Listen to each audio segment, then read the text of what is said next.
I took myself off because you weren't there yet.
Almighty, protect my family, protect my friend them.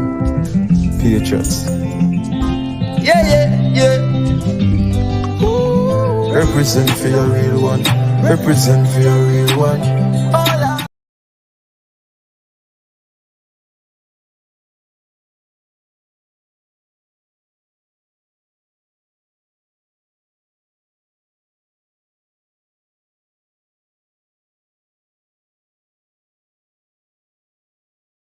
You give up, because the man no stop wife me up.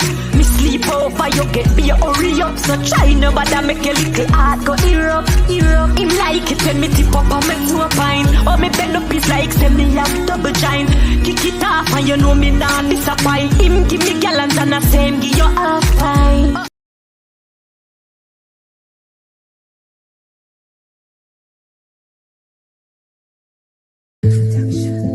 Almighty, protect my family, protect my friend them. Patriots. Yeah, yeah, yeah. Ooh. Represent for your real one. Represent for your real one.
You give up, because the man no stop wife me up.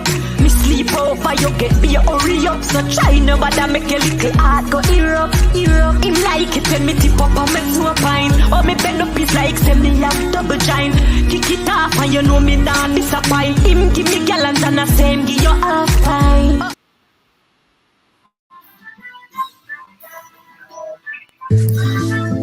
Almighty, protect my family, protect my friend them.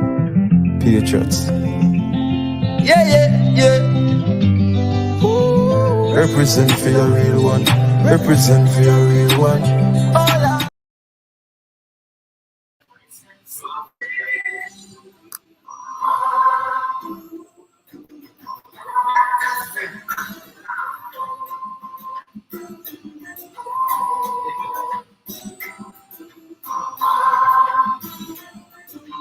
You give up, because the man no stop wife me up.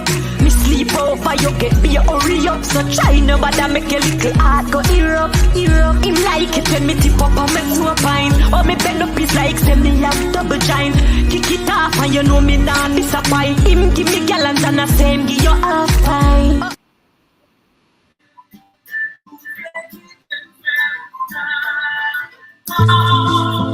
Almighty.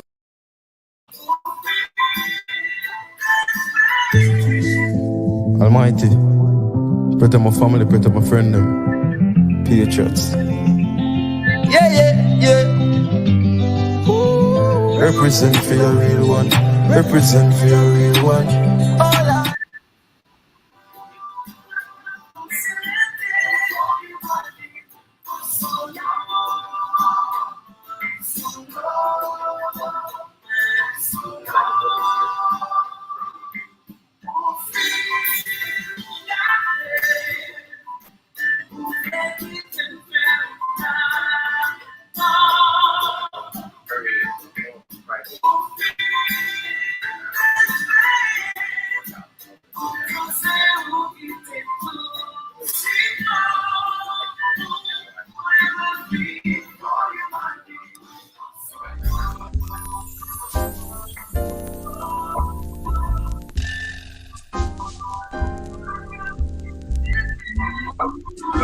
Yeah, I'm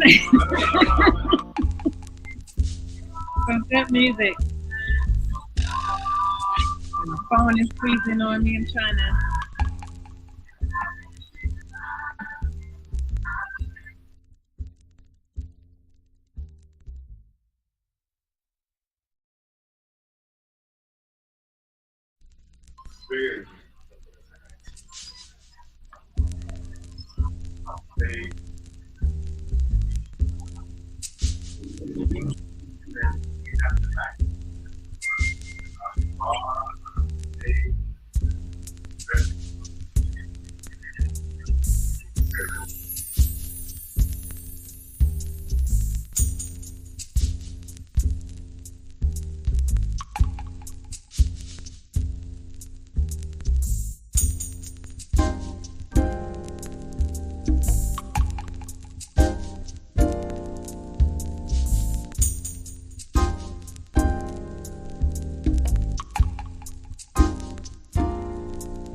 Okay, how's my audio? Can you hear me well? Somebody's mic is feeding back. Somebody's mic is feeding back. So for a second it was anyway.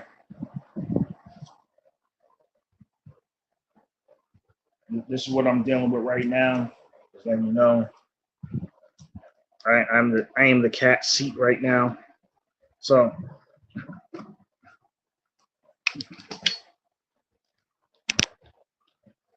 who's that you have here?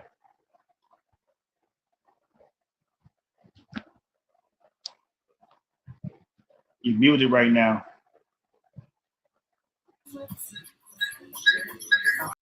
Yeah, you're feeding back. Oh, she's gone. She'll be back.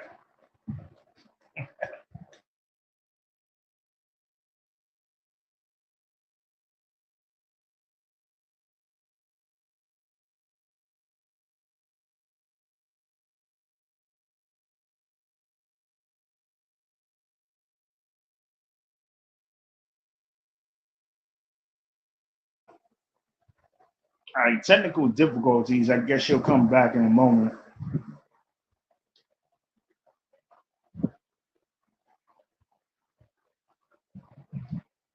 And I want to leave that dead air.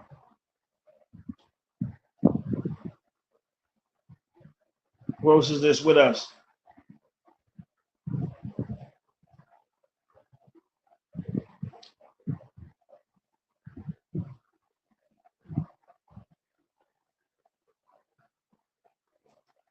All right, it's quiet.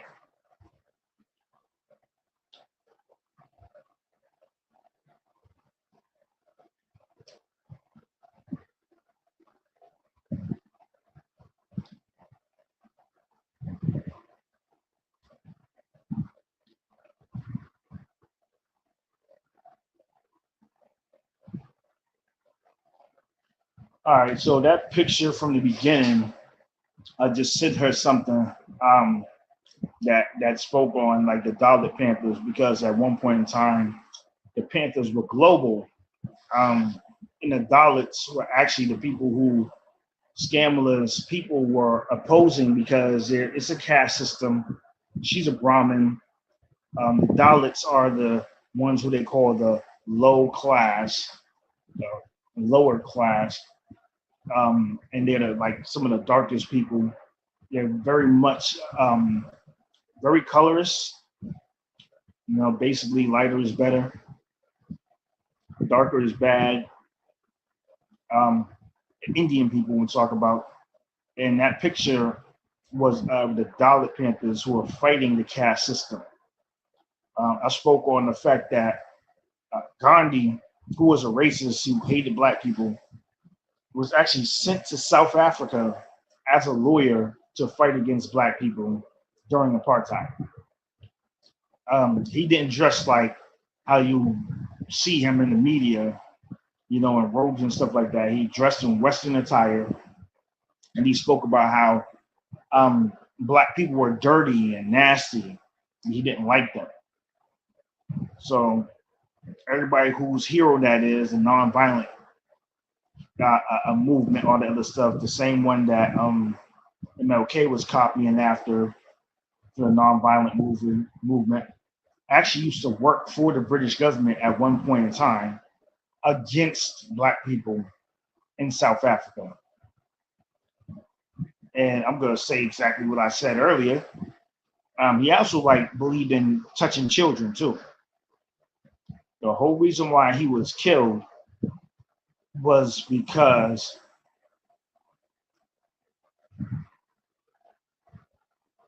he was trying to promote the caste system. And the person didn't like that. He's like, no, how are you going to try to unite us against the British, but you're still going to uphold the caste system? Let me know if you can hear me.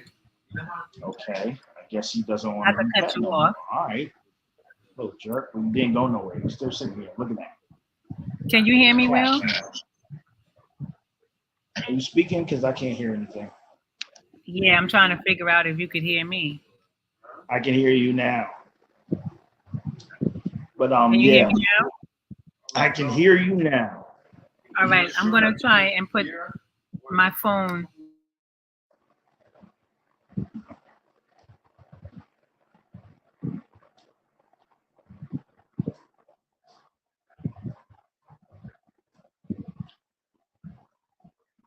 So you wasn't hearing me just now.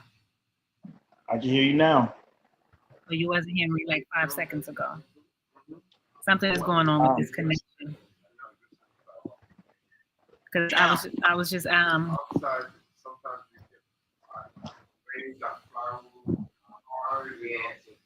All right, go ahead. Keep talking. I'll figure it out on my side. I'm listening anyway. I'm just trying to figure out why you can't hear me from my phone, but you can hear me from the laptop because I want to come off the laptop and be on my phone.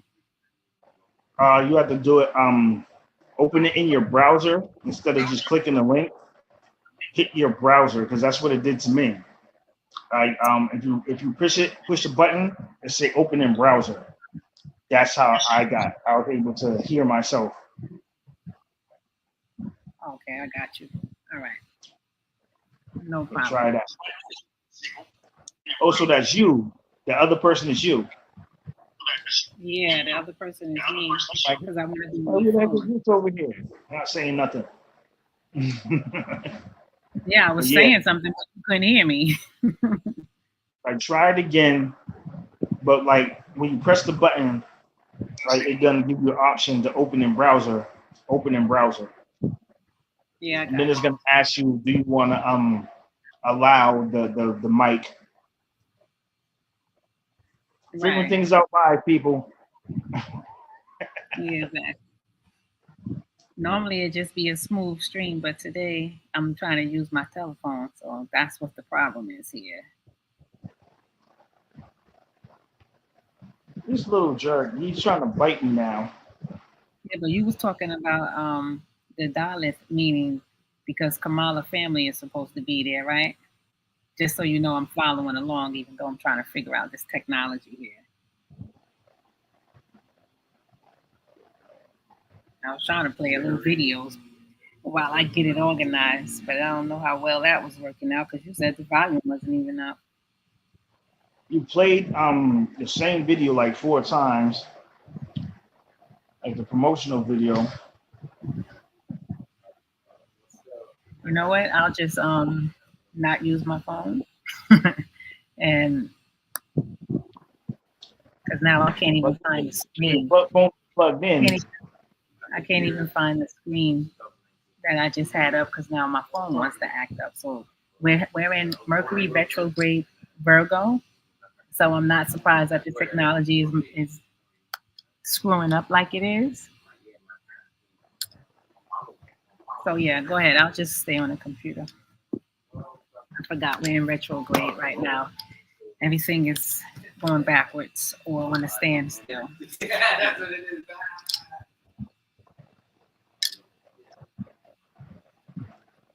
Well, in life, you're trying to get things done.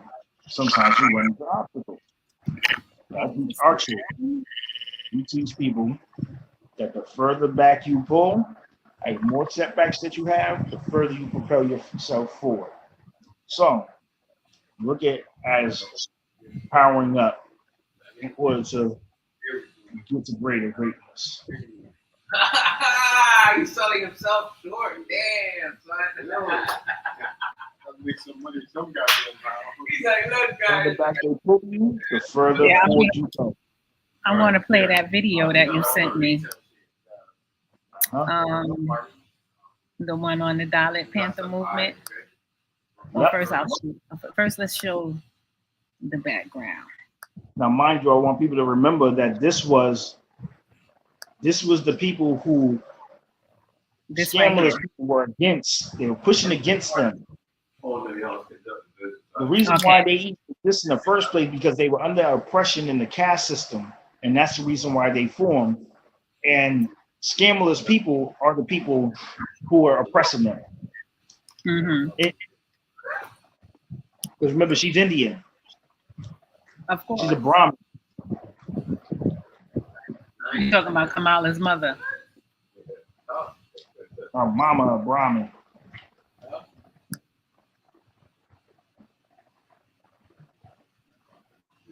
That's a foot. So where did the idea come from that her mother was a Black Panther? There was something floating around in the internet saying that. Where'd you get that from? Because I never heard that part. I couldn't find it anymore. Like they might have scrubbed it because that's what they're doing right now. They're scrubbing a lot of stuff. Same thing like how the WHO doctors got found guilty injecting children in Pakistan. They were injecting children with HIV, and now, mind you, these were supposed to be doctors, and they got found guilty. And you can't hardly find that article anymore. You have to like really check for it, and it's hard to find. That's weird. Now I see. Yeah, but it looks like you found that article easy, Will. Easy. But this is something different. Oh, the one that I have on the screen, that article is different than what you're saying. Oh shit! I saw the face, but I couldn't tell nothing else, man. Yeah, so this is something different. It's just a good reminder as to what kind of Indian she is. She's not just Indian; she's a Brahmin who is suppressing people like this. The whole reason why the Dalit Panther movement came to be is because they were being oppressed, and still to this day they're called the untouchables. Right. They relegate them to tasks such as cleaning sewer blockages. And I don't know if you know how nasty freaking India is. Just imagine having to work the sewage system in India. If you've ever eaten Indian food and had to deal with the aftermath, everybody in India eats Indian food. Just imagine the smells. And it's like they relegate these people to do that type of work because they it's not even menial tasks, the most nasty tasks that there are. And they expect them to stay in their place. Right. Oh, that was So I just keep that in mind. Like they expect them to be comfortable with that type of living. I mean, they do things like acid attacks, right? So we don't hear about this type of stuff because it's international stuff. But acid attacks where they take a type of acid and they literally throw it in the face of people, specifically mostly women, where they'll throw acid in their faces and it'll burn their faces in their hands, since they're like, your first instinct is to block and to wipe off whatever's being thrown at you by your hands. So you get severe burns from acid attacks. And this is happening to this day right now in India. All right, I'm gonna play They feel as though a higher class needs to stay in their place. Of atrocities against Dalits across the country. And a lot of sexual assaulting going on out there too. To this violence Just believe by that. the upper castes and injustice meted out by the state. World over, it was a period of ferment. The Vietnam War, Civil Rights Movement, the Black Power movement in the US, and our own Naxalbari movement. Taking their cue from the Black Panther movement in the US, a group of writers and poets in Mumbai, Namdev Dhasal, J.V. Pawar, Raja Dhale, and Arjun Dangle, came together to form the Dalit Panther. We formed the Dalit Panther on the basis of Black Panther. Black Panther was that time very aggressive movement in America and South Africa. Many of the leaders, they were behind the bars. When we have started Dalit Panther, Black Panther almost all, it was finished. Some of us, like Raya Dhale, Namdev Dhasal, we were writers. We were writing that we should fight for our people to fight against the atrocity. But in the year 1970, if you find every day there was some atrocity cases. So we decided why only to write only, why we should not come into the street. And accordingly, we have decided to form some organization who can fight for the upliftment or the atrocity against the Dalit. So this Dalit Panther organization was formed on 29 May 1972 in the street itself. The Republican Party of India, set up by Babasaheb Ambedkar, had split into many factions after his death and had a pro-Congress slant. But the youth were attracted to the Panthers for their militant and aggressive stance towards caste atrocities. which were quite rampant at the time, just like now. In Besides lynching and they murders, got the 2 Dalit women were paraded naked for drawing water from a well in Maharashtra's Parvani district. On 12th August 1972, Ramdas Narnavre, a Dalit farmer in Nagpur, was brutally murdered by caste Hindus to appease a goddess. Condemning the atrocities, marches and rallies were organized in Mumbai by the Panthers. Raja Dhale's article pointing out that disrespecting the national flag attracted more stringent punishment than disrobing a Dalit woman stoked the flames of rebellion in many Dalit youth across Maharashtra. In September 1974, when the Gawai brothers had their eyes gouged out by upper caste Hindus in Akola district, they came to the Panthers for justice. The Panthers managed to get a meeting with Indira Gandhi while she was on an official visit to Mumbai, resulting in fresh charges being filed against the accused under the Indian Penal Code.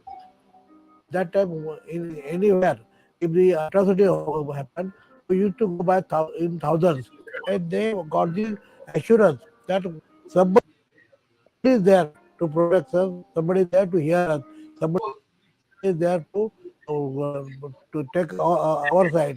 The Panthers made extensive use of literature and poetry to express horrors like untouchability and other caste atrocities, giving rise to a new genre of Ambedkarite literature which was infused with realism. They structured their ideology with elements from Ambedkar, Buddhism, and Marxism. In their manifesto, they expanded the definition of Dalit to include anyone who was oppressed, from workers to the landless to women.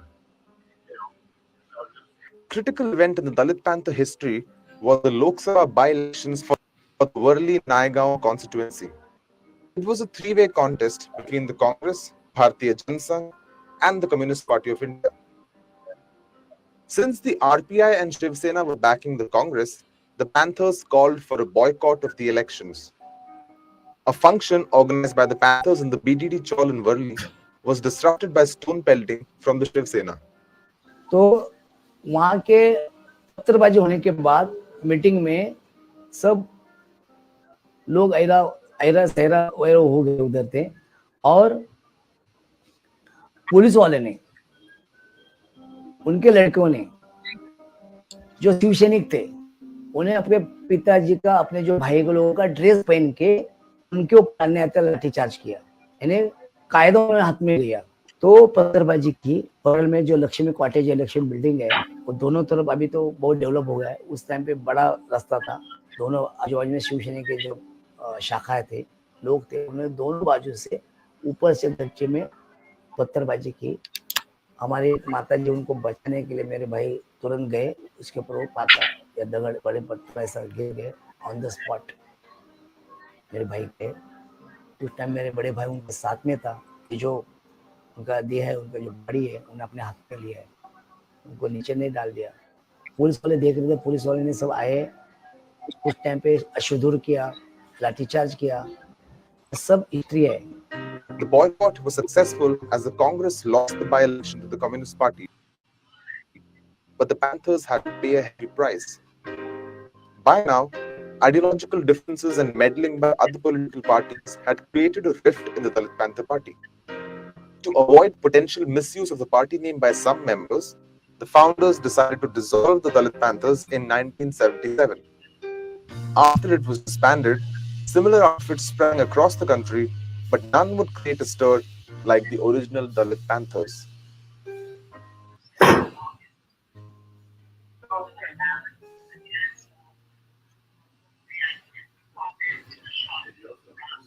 Okay, sweetie. What if I mix it? Yeah, they go for it. What time?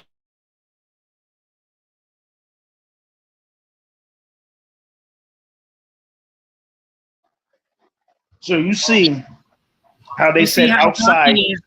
Yeah, outside people. I definitely see how dark he is, and I've seen some of them even a little darker than that, with more kinkier hair than his hair. Oh yeah. You think he's dark? They got some that looks blue black with kinkier hair.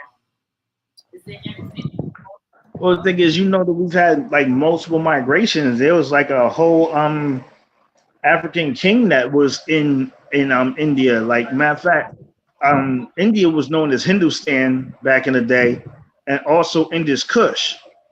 And you know where Kush is. Of course, right. So it's like there's a lot of stuff that like, you know, from the Nagas, everything of that sort. It's like martial arts, certain symbols, like, you know what I'm saying? Like the swastika can be found here in America, in West Africa, and some parts of East Africa, Also, in India. Kemet.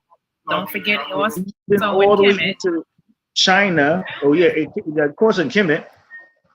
But all the way, like I think even into Japan, because I saw a helmet that had the swastika right on the forehead in Japan.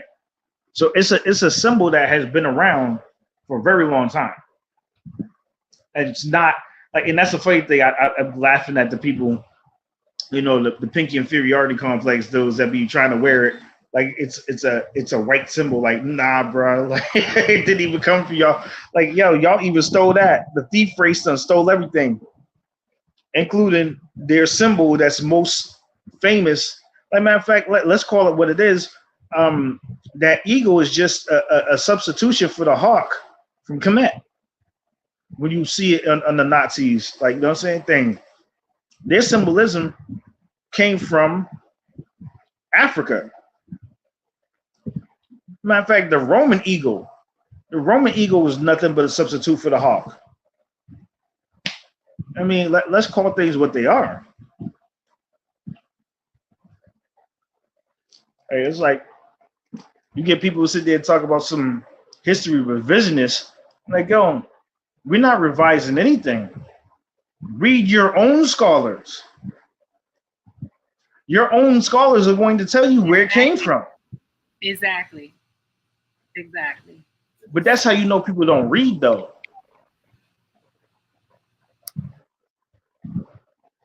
Me, in all actuality, let's call it what it is.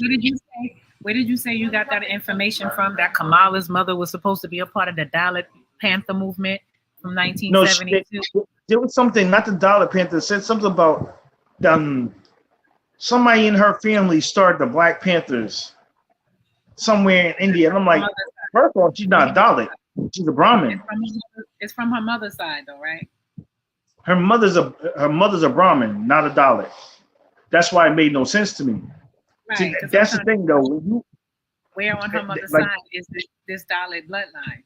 If she's Brahmin, the Dalits are fighting all the other castes because it's not just, you know, say it's like they have a ranking system, you know, of who is who and what their roles are, and this has to do with their religion. Talk about, like, you know, in the reincarnation cycle and everything like that. Like, hopefully they will be reborn into a higher class. Like, you know, in the reincarnation, it's like you got to know, you know what I'm saying, the Dharma, what karma is. You know, it's like you have to study these spiritual things because this is a religious thing. The caste system is a religious thing. It's kind of equivalent to like how the Mormons say that Black people have no souls, but now all of a sudden Mormons are now allowing Black Christians say that we're Gentiles and we got to be forgiven for our sins and we got to, you know, accept Jesus as our Lord and Savior in order to be forgiven for being Black and all that bullshit. First off, that's what it is. there are many Krishnas. Krishna is a reincarnation over and over again. Krishna actually means dark. Like, you know what I'm saying? Like, you know, it's like it's a title, it's not a name. You get what I'm saying? Exactly. Like Christ is a title. It's Krishna. It's called Krishna. And matter of fact, KRS-One, he got his name because he got a job at the airport, and people were making fun of him and asked him if he was going to be a Hare Krishna now, because the Hare Krishnas used to be at the airport trying to recruit into their cult. You know what I'm saying? The Krishnas, because they, like, you know, they dance around, they're really happy, You know, and they're still around here. Like you can catch them. They're very nomadic. They go to different places, and they deal with, like, you know, the different incarnations of Krishna. You know, Krishna has been a woman before.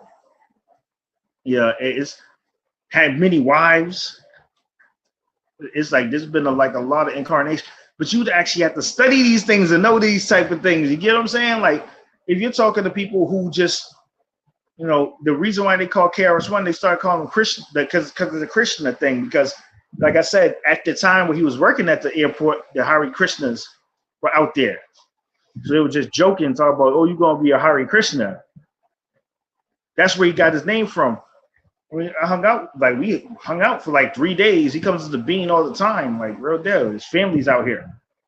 Like, he'll come into the studio randomly just to record some tracks because he does it for the love of it. You know? He ain't doing it because, like, he's just trying to put out an album, trying to get some money. He does it because he loves doing it.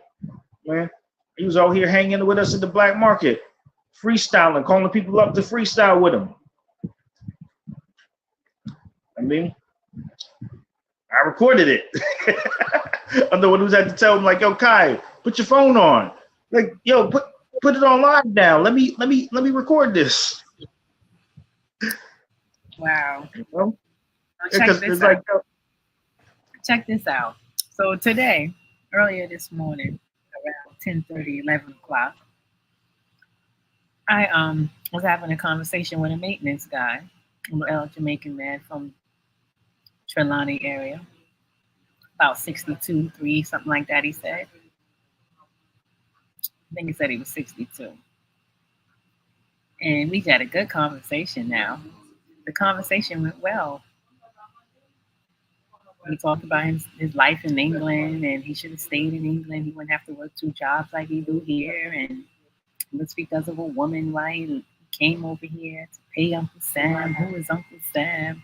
You know, we was just getting into some real political conversations and stuff. And I don't know how we got onto Kamala Harris. It turned into politics. Now, remember, we had a good conversation for about 20 minutes. I even was telling him that my grandfather is from Jamaica and what part of Jamaica he's from. And, you know, we was talking about the different parts of Jamaica where you can get good herbs and stuff like that and good food and things. Just going through, you know, a conversation, basically, you know. And I said to him, well, he says to me, he's going to vote for Kamala. And I said, for what? Why you want to do that? She don't have nothing for black people. She already said it in many interviews. No, she didn't. She didn't say that. I said, you never heard her say on the interview? You never watch her when she's being interviewed and stuff, and when she's doing her speeches? Whenever she's asked those questions, what her reply is, you never hear that? No, she didn't say that. I said, she's not black. She said a few times about her heritage being Indian. Her mother's from India, her father's an Indian Jamaican, and now you, Will, just told me today, not only is he an Indian Jamaican, but he's an Irish Indian Jamaican. All right? So he said, no, that's not true. Her mother's not Indian.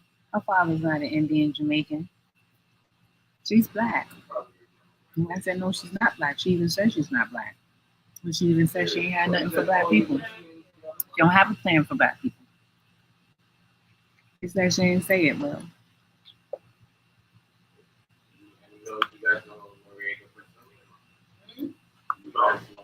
He's adamant in voting for Kamala.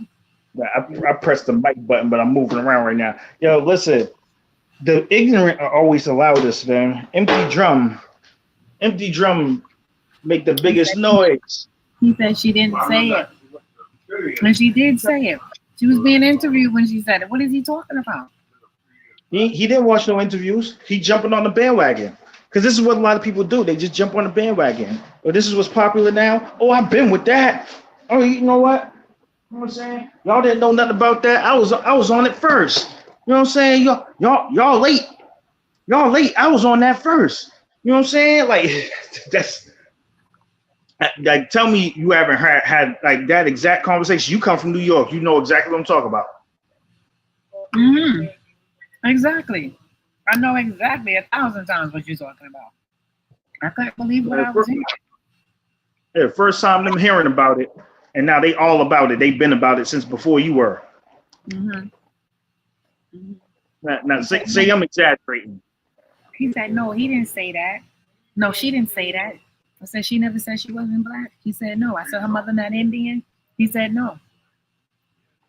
She black. Her mother black? Yeah, her mother black. I said, her father's an Indian Jamaican. And then he paused because he was mopping.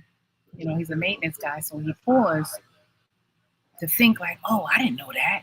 But then, no, that's not true. But everything I'm saying is a lie. So now our conversation ain't going to go nowhere at this point. So I just went into the twilight zone. And that's in a good way. And the reason why I say that is because I couldn't believe that I was experiencing this in 2024. I couldn't believe I was experiencing this, having this firsthand experience.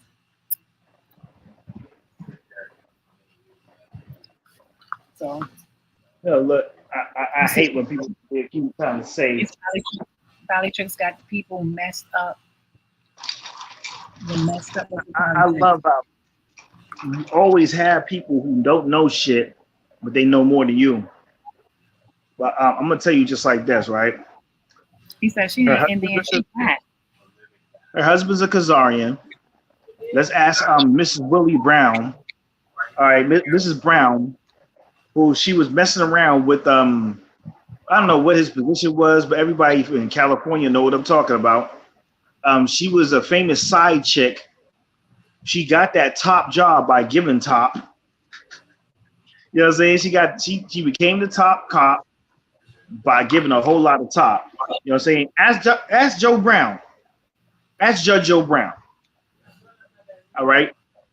Judge Joe Brown he got personal issues with her. And then I found out some more reckless, fucked up shit that she done did, right?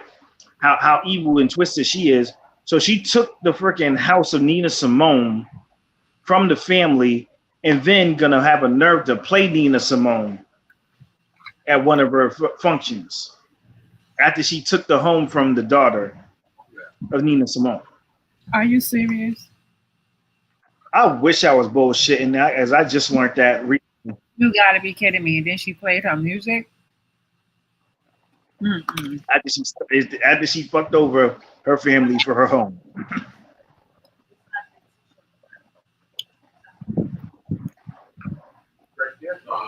Now, mind you, that's not going to be in the mainstream media. I mean, she's their darling right now. Like, she's what they're pushing forward.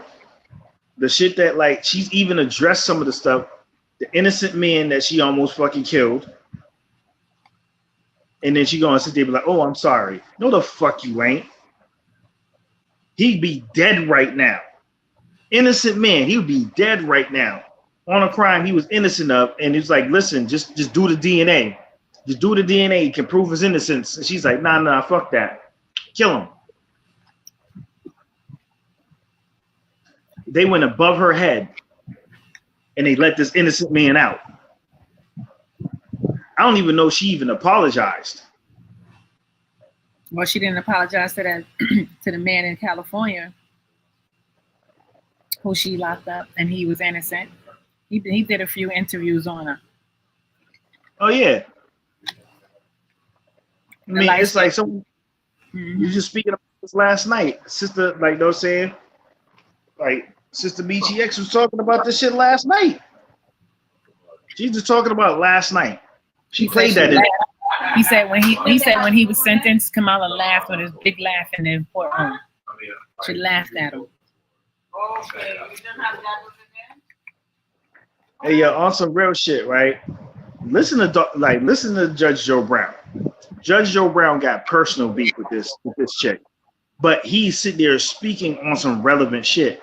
Now, mind you, this is a person who has been to law school, knows the law. He was a judge. You think he's going to open himself up for lawsuits for saying something that is slanderous, that he knows he could get sued for if he said something false?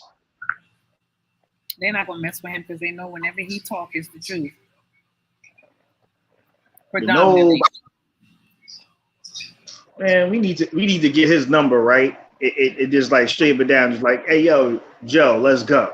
Like, you know what I'm saying? Like, figure out how much, whatever you want to say, let him go. Let him speak. I'm gonna go to his channel and see if he got an email. It got to be some kind of contact information. I mean, my California people will tell you about that bullshit. That was her plan to lock people up over truancy. And she was sitting there bragging about it. Like, yo, she just played the interview last night. The young man said she laughed at him when he got his sentence. When the judge gave him his sentence, she laughed. And you can hear her mouth throughout the whole courtroom. You know what else she lied about? So she locked up mad people. A lot of people on marijuana, right? She locked up a lot of people on marijuana, right? Then come to find out her fucking labs were giving false positives, like all kind of shit was going on where they were giving false positives inside the lab. It was like something was happening where the technicians were fucking up, or and they even got investigated by the FBI. And I don't know how many people got locked up over them false positives, but like got a lot of people locked up on false positives. She was refusing to let people out when there was the government was saying, "Hey, let people out," and she was like, "Oh no, we won't have no free labor if we let these people out." It's like, yo, just imagine your sentence gets extended. You thinking you going home, Whether they was right or they wrong, they did their fucking time. But now it's like, oh, you supposed to be going home now, but now you ain't going home. Right. Oh, is that the last poets? Yeah, I just felt like sharing it so people could see it and go research it and listen to them and hear a different style of music, a different style of hip hop rap, a different style of consciousness,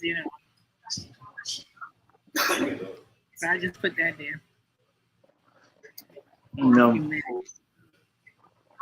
Yeah, I like, what I'm saying? Like I said, I don't tell everybody that business, but like, what I'm saying? I told that's between me and you, but like real deal.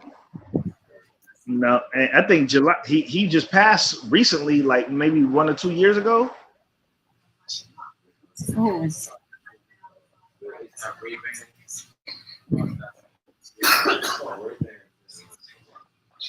it's funny as hell, right? I'm gonna breach a whole different subject, right? Because we were just talking about Panthers. I got people beef with me about Elaine Brown being an informant. Right. You know who Elaine Brown is, right?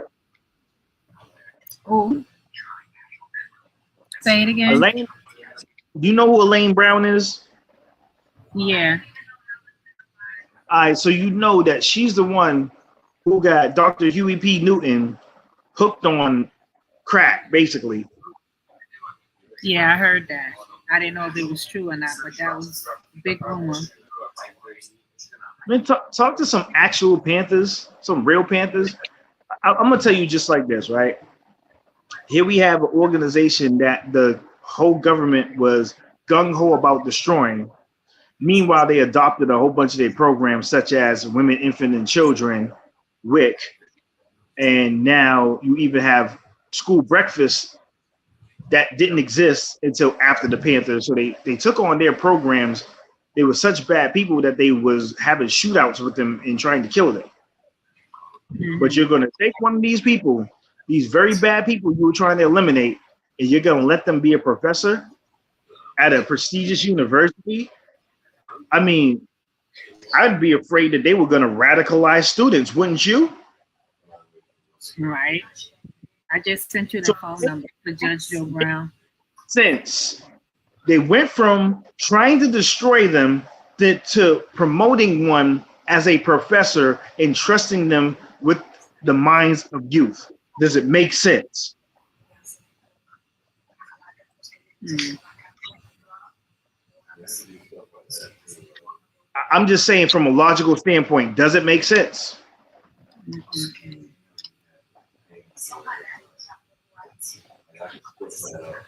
People will make it make sense, though. But I'm gonna put it in the street perspective. You got beef with somebody that's your competition. You don't want them to get a freaking foothold because they're going to beat you out if they get a foothold in any type of way. You know what I'm saying? And you go from shooting at them and trying to kill them to here you go. I want you to set up on one of my best blocks, and I'm going to pay you to be on my best block.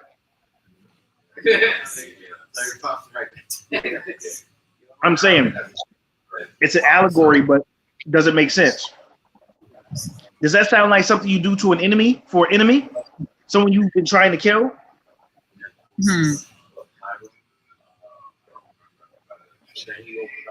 So how did she get into this? Like, same thing with fucking rapist Karanga. Karanga is a convicted rapist. How the hell? All right.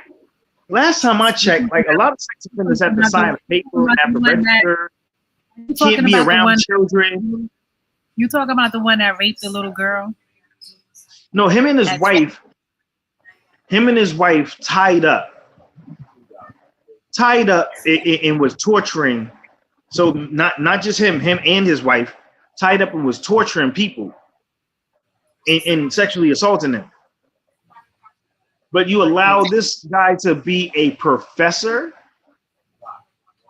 So, and there was a campaign to get the Panthers, United Slaves, to beef with each other, right? They had a campaign to get them to start fighting each other. This dude is a convicted rapist. Wow. He's still allowed to teach young people in a university? It's just no. The whole thing. Well, he probably got money to pay his way. You know how that works. So what you got to understand is COINTELPRO is still live and well. I don't want to talk too much shit about people because like there's some people that are still beloved by the community, and it's like they were never accused of being an agent or anything else like that. But now they have a whole different agenda. They have the alphabet agenda now. I'm not gonna say no names, but they have a French girlfriend, or had a French girlfriend, wife, whatever. But it's like it's no Black Power no more. It's LGBTQ now. You understand me? Yeah. They got the power.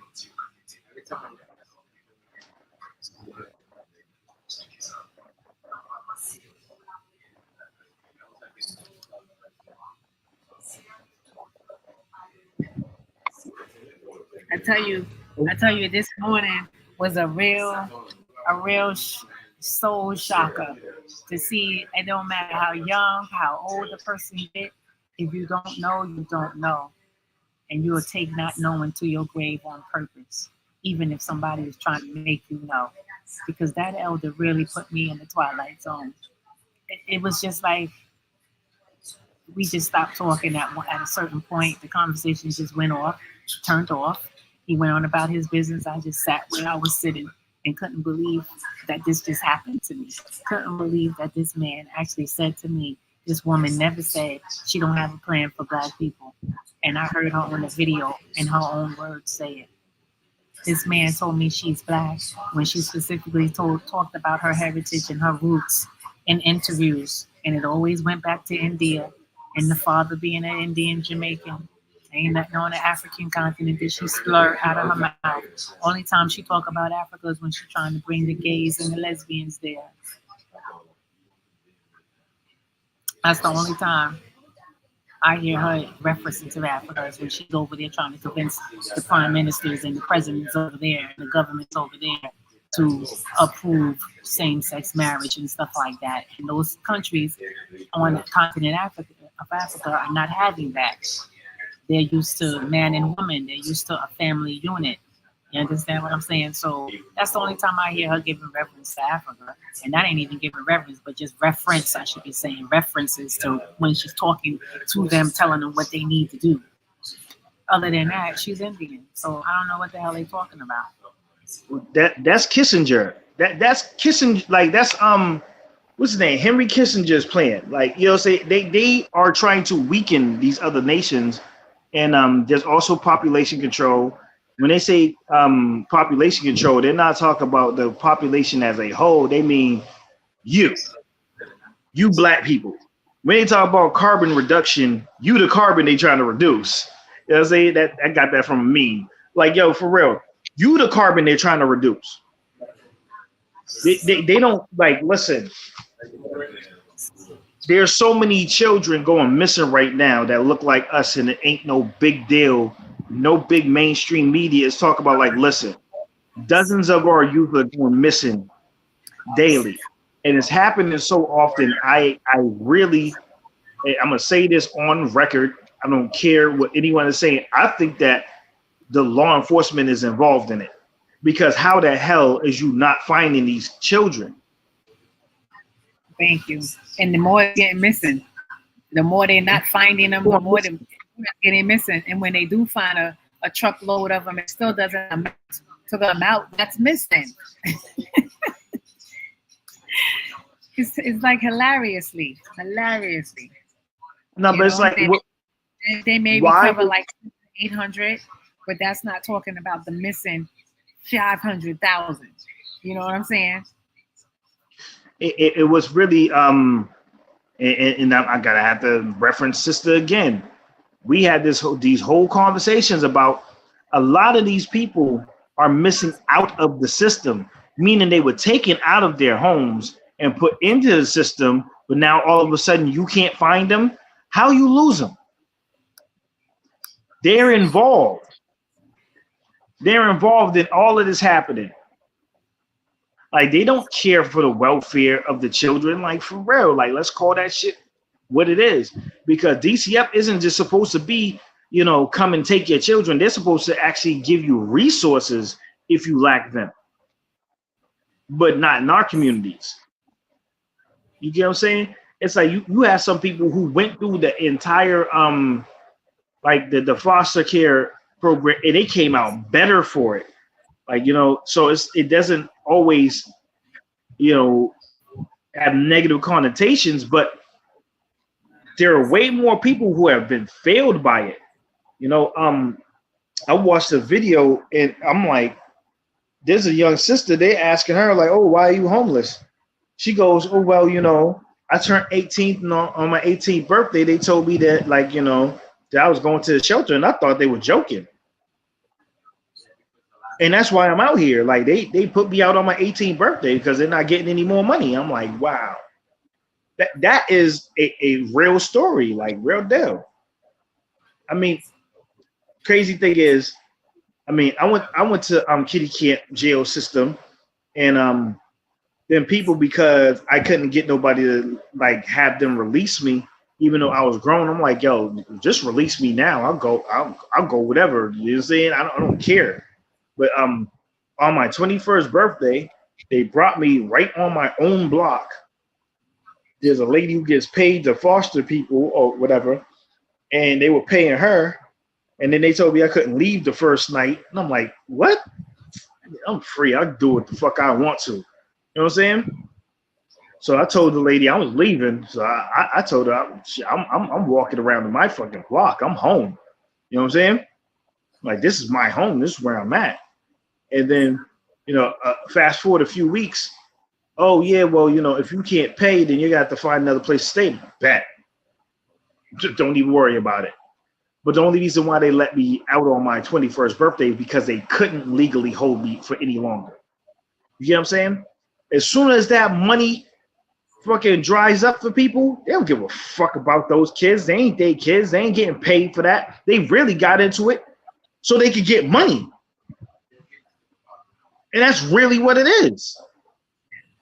I mean, you got people right now, they taking their family's children, and if they find out they're in some sort of distress because they know they're gonna get a check from the government. They don't care about those children. They're just pawns in their game of self-gain. And it's called out exactly what it is. And that's across color lines too. That's not a black thing. It's not a white thing. everybody who knows the system knows that, you know, they're greedy people everywhere, no matter what they look like. Exactly. And there's a system that'll let you run it the way you want to, because there's very little regulation.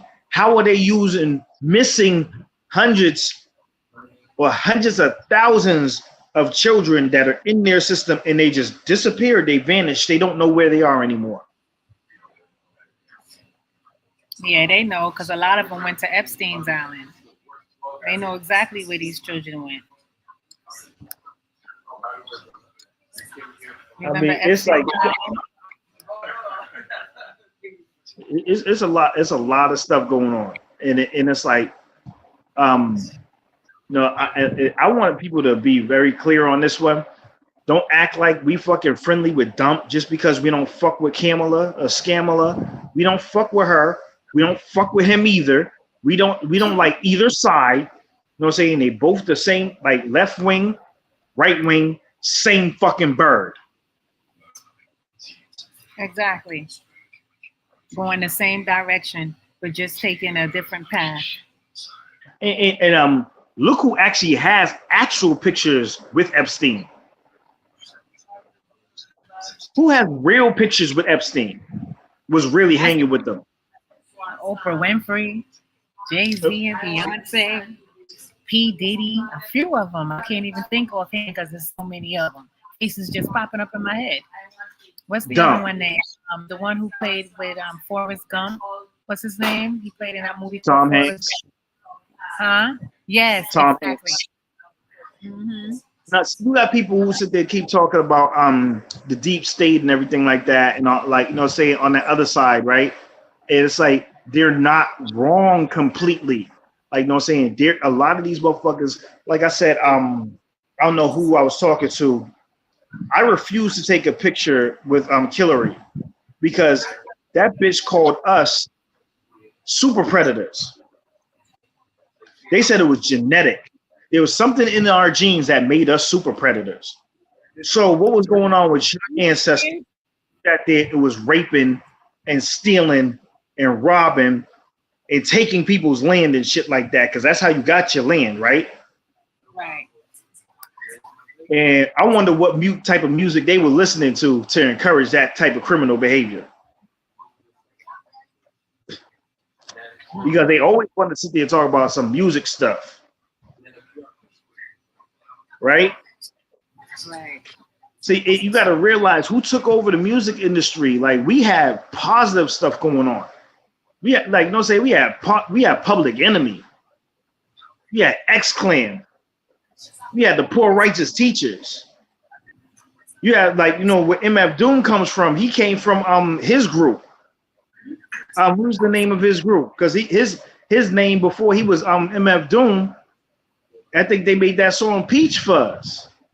You know what I'm saying? Talk about like how people wasn't messing with him because he had what do you call it? Because he hadn't grown the beard yet. You know what I'm saying? And remember that they were Islamic. You know what I'm saying? Exactly. Like, they didn't want none of that shit. Like, yo, to this day, Digable Planets, they still fucking shit up right now. To this day, their second album really get played like that. You know what I'm saying? And even in the album that they're known for, like, you understand what they were saying? I got Crew 7 in the Crescent. You even know what they talk about when she says that? Come on, like, let the youth actually get to the point where they start to study some of these lyrics and some of these rhymes and start sitting there and going, oh, okay, and start studying the things that they were influenced by. So they had to take it over. Now it's, I put it in my cup. You know what I'm saying? But I can sit there and talk about killing black people all day. You know what I'm saying? Let me sit there and talk about some like, yo, let's go give the Klan some of their own medicine. Let's give the Klansmen some of their own medicine. Sure, don't play that. Nope. But if it's gang, and F this gang, and I'm gonna go and kill that gang. You know what I'm saying? Yeah. Let's play that. Yo, listen, play it 7 times a day. You know what I'm saying? Make sure you play it right in the time where people are going home from school so they can play it on the radio. You know You know, so it influences them. Like, I'm not saying that, you know, like some of that is reality music. Like, I love some of it, you know what I'm saying? Respect all the real killers out here who know who their real enemy is. But like, that's what they don't want. They don't want the people to be awakened to the fact of who the real enemy is. And Dr. Huey P. Newton said this shit too. Don't ever expect the mainstream media to show you a positive image of a black man. Ever. It's not first of all, it's not in their DNA to do that, and it's not their place to do that. We supposed to represent ourselves in that image because we already know what they're gonna show you about us. They already showed you eating chicken with watermelon, big old lips, black and ugly, you monkey, you gorilla, you ape, you chimpanzee. I mean, but they the orangutans though. Let's call that shit what it really is. I mean, I knew you was getting ready to clap back. I knew it. Well, come on now. We come on. We be on the phone. We talk. We speak on certain shit. Like, yo, I ain't got no hair on my knuckles. Yeah, I ain't got no hair on my shoulders or on my back. You know what I'm saying? I ain't got a whole bunch of freaking taco meat on my chest. You know? You know like, what the problem is? It's just that it's too much. They have too much. And the thing is, like, yo, like, remember before they used to get offended by being called Neanderthal. I know. They got offended by being called Neanderthal. Now that the science says that Neanderthal, they got it in their DNA. They're like, oh, Neanderthals have bigger brains. The Neanderthals have bigger brains. So I'm a Neanderthal because I got a bigger brain and you guys are low IQ. Like, all right, so what do the two letters in IQ stand for? Ask anybody who sit there and says that shit. What do the two letters in IQ stand for? And I'm not going to say it. Let them figure that shit the fuck out because they don't even know what it means. And further, they don't even realize that the person who created the IQ test in the first place said, hey, this is not actually a real measurement of intelligence. And it'd be probably very damaging if we tried to use it as such. Right. The person who created it. But it's like, you can tell the people who don't read is because they speak the most. And I'm not going to give no references because if you don't know, then that just shows how ignorant you are.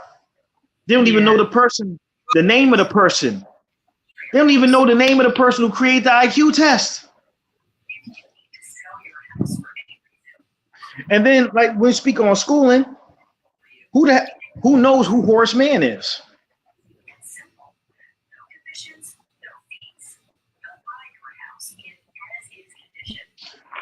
I'm so serious.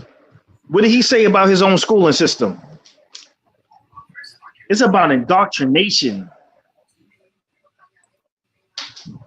Well, we don't have an education system.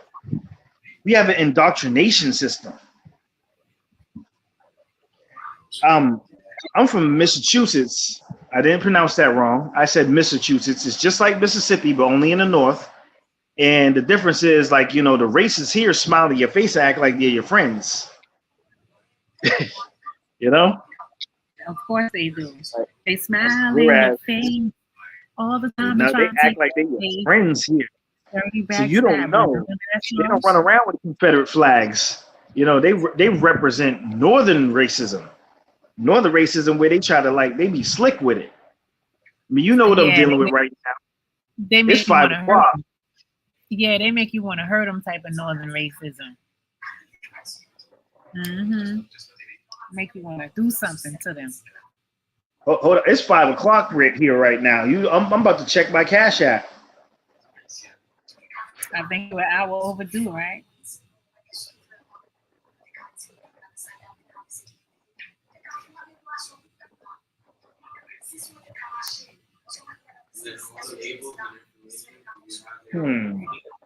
One moment. I'm gonna try something real quick. while I'm on the phone right here. Info.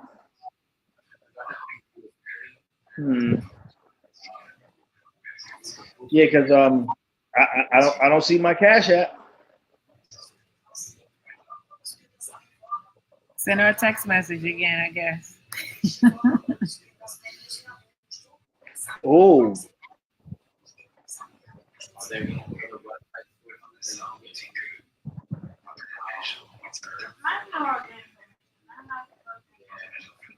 Yeah, that was just a mind boggler that happened to me today with that elder man. He said, no, she didn't say that. She is black. She never said she's not black. Her mother's not Indian. Her mother's not from India.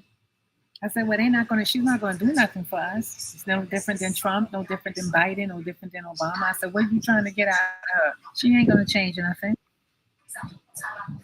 Then he started telling me how when Trump was in office, how the houses went up and this went up and that went up.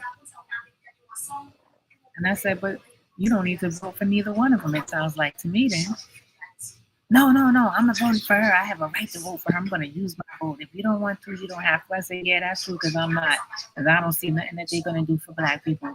They already said they're not. They already showed us they're not.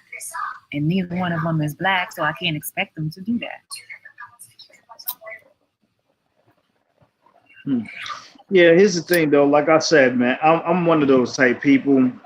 That man was done with me after that. He was done with me after that. I would have sat there and told him I don't bite my tongue. I would have told him straight down, like, yo, you sound like a coon. I went in the Twilight Zone. I couldn't believe it. I'm telling you, Will, when it's actually happening to you in real time, real space, you would say you're gonna say this, you're gonna say that, I'm gonna do this, I'm gonna do that. Trust me, when that moment happened, it don't work out like that all the time. Because today it didn't. And I know me, I'm very vocal when I'm ready. But today I couldn't do it. I just you were shocked. You were suffering from shock. You probably didn't believe you was really in real life, but someone really telling you this bullshit right to your face. Like you're probably one of those people like nobody's that stupid. Exactly. It's too early, first of all. It's not even 12 o'clock. Nobody's that stupid. Right. And your mind is on that early in the morning. Okay, so this is who you are then. And when people show you who they are, you gotta believe them. And I believed them, and I just was in shock. That's that. That's just what happened to me. I know sometimes. A lot to say. I should have had a lot to say. You're right. And I think on a normal day, I would be saying like, yeah, if that ever happened to me, I'll be ready to say this and ready to say that. I wasn't ready that today. I remember one time I was at a gas station and somebody said something about whatever they were talking. All I remember is they said boy, and I'm dead, like I damn near headbutted them and I'm right to their face, like, who the fuck you calling boy, bitch? And it was just like really like, you know what I'm saying? I'm usually good at, you know, like, you know what I'm saying, like making a joke out of it and asking them if they want to say that again or what have you, like, you know what I'm saying? But for me, like sometimes my aggression turned way up. You know what I'm saying? I only had two modes, assertive and super aggressive, where it's not even supposed to be that aggressive, but I'm there already. And the way that this dude curled down and cringed down to, like, you know what I'm saying? It's like, I'm not asking for no apology, none of that shit. I'm just like, yo, what the fuck did you just say? You know what I'm saying? And I'm in his face with it. You know what I'm saying? And the lady that he was with, that he was with, was like, oh my fucking God. Like, you know what I'm saying? And she didn't know what the hell to do. You know what I'm saying? And I'm like, yo, and he's not busting no type of moves, none of that. You know what I'm saying? And I'm just like, yo, like, I'm not fucking playing with you. Like, what the hell is wrong with you? Who the fuck is you calling boy? Like, you know what I'm saying? And I kept asking the question, who the fuck are you calling boy? You know what I'm saying? I want you to, like, I'm like, say something, say anything right now. You know? So it's like, and I didn't realize the group I'm with, it's a mixed group. You know what I'm saying? It's like, I got white boys, You know what I'm saying? White girls with me, Spanish people, black people. Like I got a whole group of people with me, and Yeah, it's all it was good. just my it was just my reaction. It was just one of those things, and I didn't understand. Like, yo, and they never seen that out of me before because you know, party people try to like not scare them too much, you know. And they were just like, yo, what the fuck was that? Because they got in that car and they pulled off so fast. You know what I'm saying? And it was like I said, we had a gas station. It was like I said, in those days, like you would have to know the location. Like you get a flyer and you meet at one location and then you get brought to the next location. Like, you know, it's like you don't put the address up to where the party's gonna be at. Like, you know, because the location changes regularly. For, you know, we're not doing the right thing or anything. You know what I'm saying? It's raves. You know, happen. People go to raves and stuff like that. Like I said, it was a mixed group of people. Right. And they saw that and they were just like, yo, where the hell did that come from? I'm like, yo, the connotation of using the word boy, when you're talking to a black person, you never do that. You never do that. Especially no Caucasus Mountain person. You understand me? Mm-hmm. And some of us are just like that. I'm not sitting here and I'm not going to wait for your explanation as to, oh, I didn't mean it that way. Fuck all that. What's good right now? What's up? You know what I'm saying? And it's like, I usually would deal with it in a more tactful way, you know? But it was like, like, you know, it's three things. It's not just fight or flight. You have freeze, flight, or, you know what I'm saying? Or fight. And I don't think I have freeze in me. I don't think I have flight in me. I think I only have is fight. And I'm like, yo, I heard the word boy and it was gone. I was gone. You know, but before, you know, and I was a lot more impulsive back then. I'm so glad I have like more of a regulation now. But I got taught that shit in martial arts. You can't just react all the time. At all. You can't just react all the time. Like, it's not safe to just react. It's not tactically smart to just react. You know, I think you had a freeze moment. You know what I'm saying? You froze up because you didn't know what there was a shock to your system. Mm-hmm.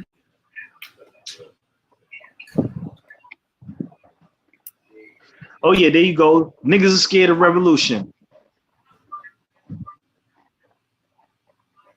And that's where we get that and party and bullshit and party and bullshit.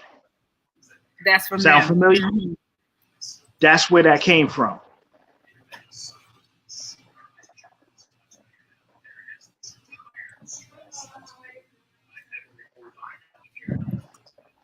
The white man has a God complex.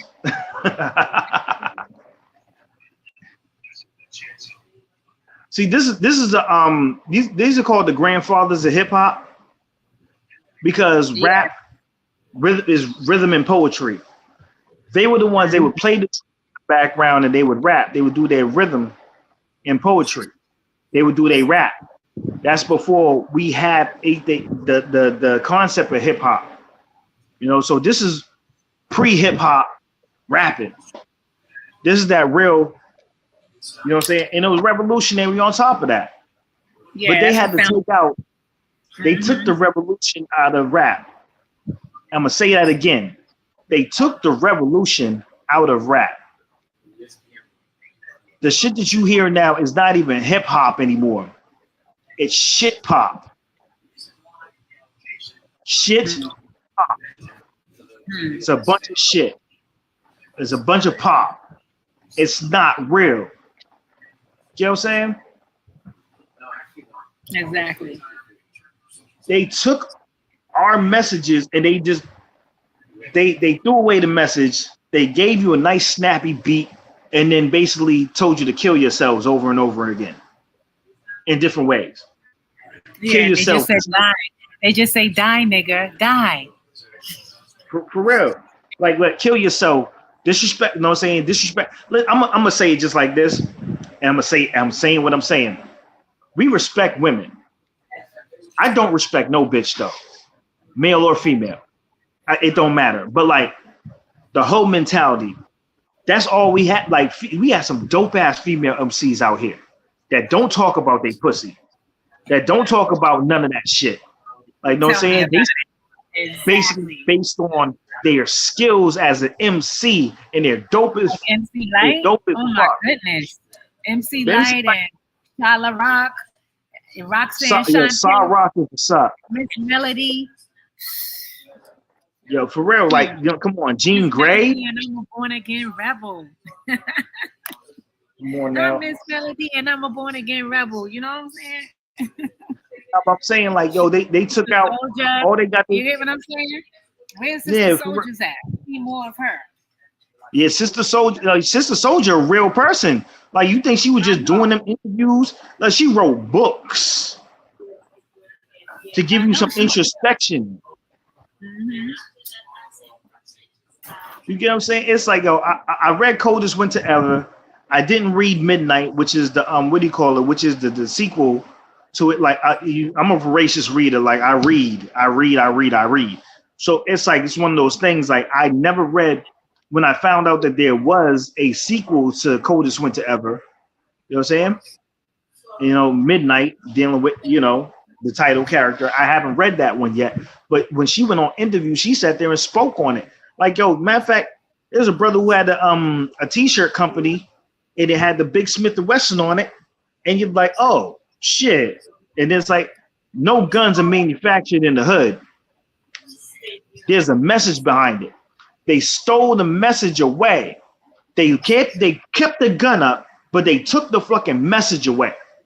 You know what I'm saying? You understand what I'm trying to tell you? Like, we wasn't glorifying this self-destructive shit. Matter of fact, we have a whole song called Self-Destruction.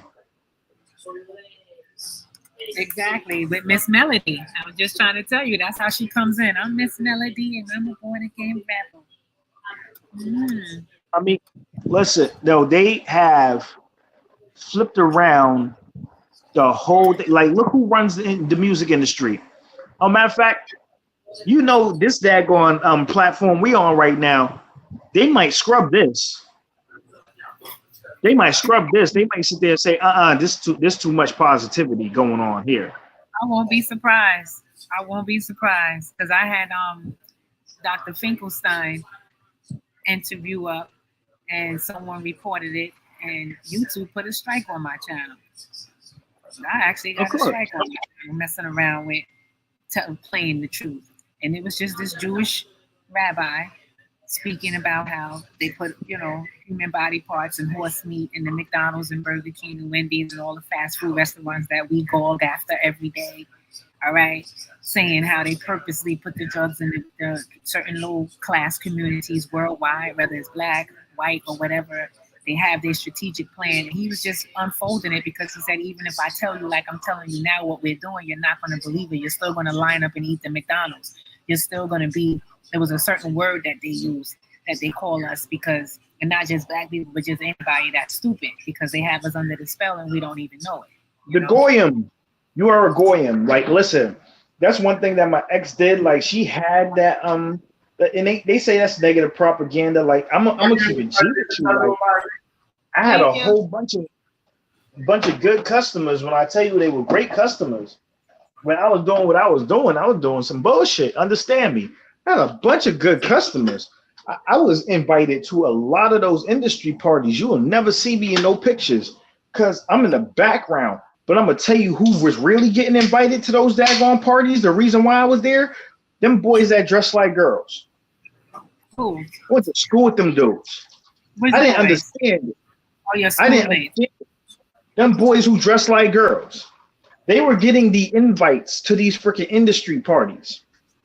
I haven't seen so many fucking famous people in parties. I'm from the Bean. I'm from Boston. Like, you don't understand. Like, a lot of people come just to hang out in the party and to do their little, you know, their 1-2. and they have some real proclivities, man. They have some different appetites, if you understand what I'm trying to tell you. It's like people were signing NDAs. That's non-disclosure agreements. And me, I'm never gonna speak. I be telling on myself if I talk on it. So I'm just gonna say a lot of shit was happening that they didn't want everybody knowing about. And them people are the main people. There's people you'll never see on TV.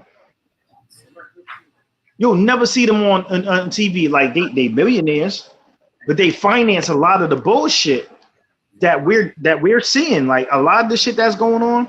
I remember, I think I was talking to my boy Crip Jesus. He was like, his name is Layer. I'm like, no, his name is Liar. His name is Liar. Liar Cohen. All right. Let's get back into the hip hop situation. When Eazy-E and what do you know? Geller, what's his name? Jerry Geller? Or whatever the hell his name is, Heller. You're talking about his manager, right? His music manager? Yeah, yo, listen. Yo, deadass, you think Eazy-E really passed from HIV? You think he really died from AIDS? Do you think that Eazy-E died from AIDS that quick? No, I don't. Come on now. In spite of all the women that he had, no, I don't. And then on top of that, like, come on now, his children are still out here. His children are still out here. Go and talk to them. Let them tell you what they think happened.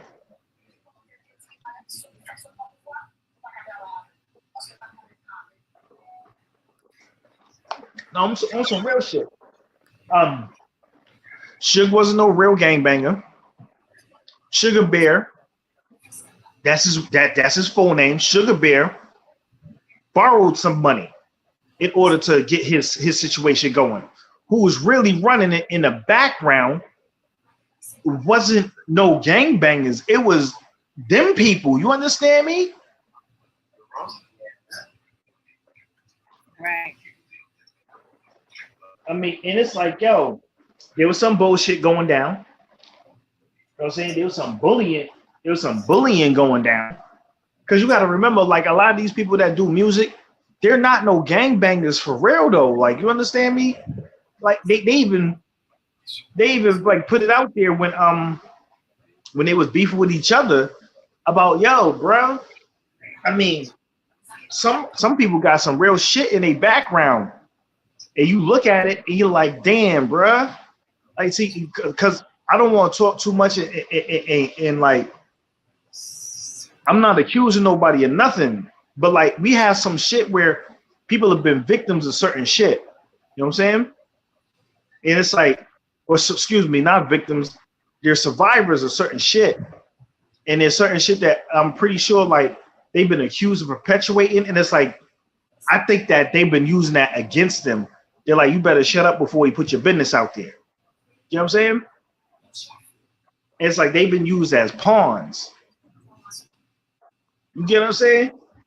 Yeah, I hear you. I'm listening. But it's like, yo, everybody always want to make it seem like everybody's just so like, you know, they're the bad guys, they the bad guys. But sometimes it's like, nah, those ain't the real bad guys, the ones that you don't see, those the ones.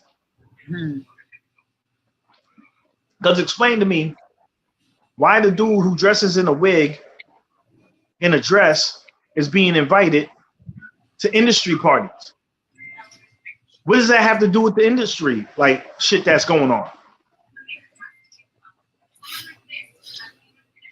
I think that people are getting put. I don't know. I'm not on that positions. I'll never be invited to those kind of parties.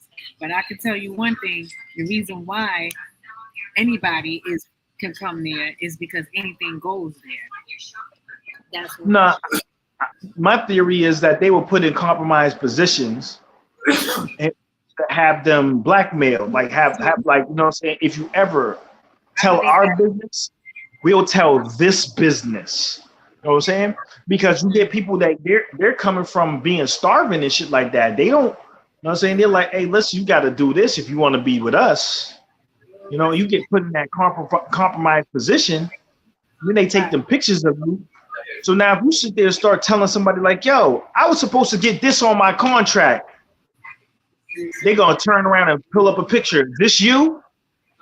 Oh, who's this other person in this picture with you? What are y'all doing? That's embarrassing.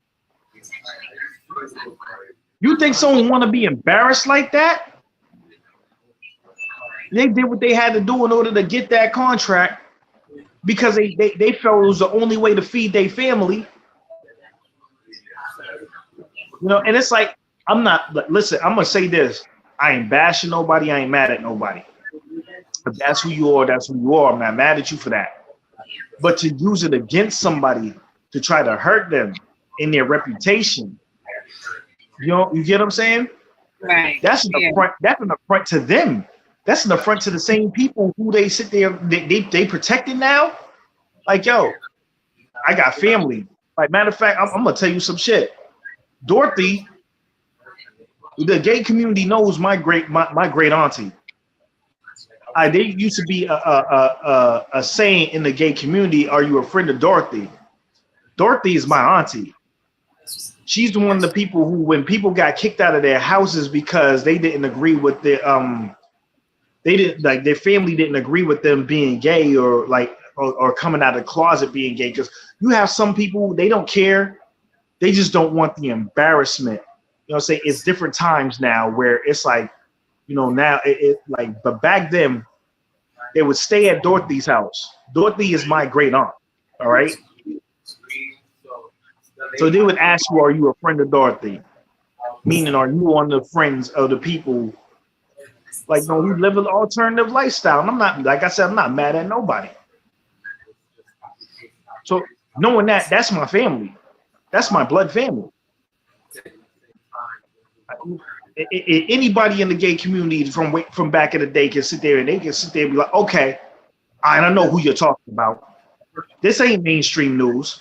This ain't something that knows about. But in their community, they know exactly who I'm talking about. That's my family. But a disrespect to those who want to, like, you know, maintain their image and show that, like, they did those things under kind of like duress. They did those things because it's like, this is your only way to get to the money. You know what I'm saying? And we're going to use this against you. And we will tarnish your image with this. Just like, what kind of affront is that to the gay community? To make them feel, yo, okay, y'all are so fucked up that we're going to use your lifestyle to destroy somebody else's. You get what I'm saying? It's a disrespect to the gay people. Real shit. Right. Real shit. Because they really loved you and respected you and everything like that, then why they still keep you to the background? And we got a question on the screen. Someone is asking, oh, that's Kushai Selassie. Are those the Indie African? India, yeah, that's right. He probably started off late. Mm-hmm. Because you know, sometimes you get started from the beginning. I don't think she all that African, my brother. Like, real shit. I really don't see no African features. I don't think she ever had to fucking face a hot comb or a perm a day in her life. We talking about Kamala and her mother? It's Scamala, yeah. But you got to remember too that our sisters run around with Indian hair on their heads right now. Yeah, but Kamala already virgin hair. She already made it clear that her bloodline is Indian. All right, from India, and her father is an Indian Jamaican / Irish. So they were slave owners. They owned plantations. Look at the name. Look at the name. Yeah, Harris.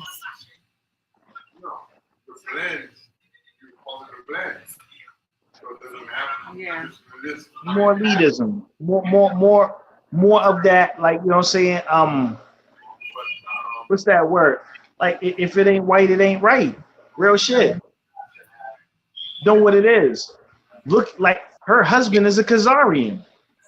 Oh yeah, he looked like Hoffman, I think. Name Hoffman. Chinese, Jews, or Kaufman, something like that. something men or man. I can't remember what it is.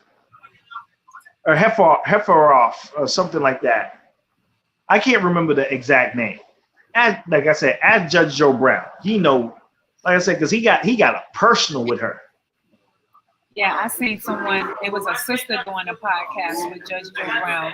This was probably last year, maybe. No, not even last year. A couple of months ago, and he wasn't really speaking Greek good on her. I think they were just having an overall presidential conversation. But when the topic got on her, yeah, he was ripping in. He really would change your mind if you had any thought about voting for her. He could change your mind if you listen to what he said, because you believe him as being a judge and an educated, intelligent man. So you know he knows the politics system. You know he knows what's up. So you want to believe him, and if you believe him, you won't be voting for her. He ain't have nothing nice to say about her. The little bit that I did listen to, I can tell that he's not tickled pink with Miss Harris right about now. Okay. He knows the White House. He knows how they operate. He's not a fool to the school. He knows it. But real shit for me, it's like, don't know stuff. He's just not gonna do it. Let's talk about the relationship between Indians and Africans, since we have the Indo-African thing. All right, so in the islands, you know that there's a whole hell of a lot of Asians that live in the islands too, right? Southeast Asians and Asians that you would traditionally see as. All right, so they live in the islands. They live in the Caribbean. These Indians, and I'm going to talk about right now in Georgia, Atlanta specifically, who runs the entire hospitality industry right now in Georgia? Take a guess. Take a wild guess. Who owns the hotels in Georgia right now? In Atlanta specifically, who is the major holder of hotels right now? Whether they're franchisees, but who are the ones who run in a major black city now? Who runs the hotel? Oh, there you go. I keep saying the Indians. I don't know if you was hearing me. Okay. All right. So we know this, right? How do Indians treat black people? They got I've come across some good and bad. I'm gonna be honest with you. I gotta be honest with you. I come across some good and bad.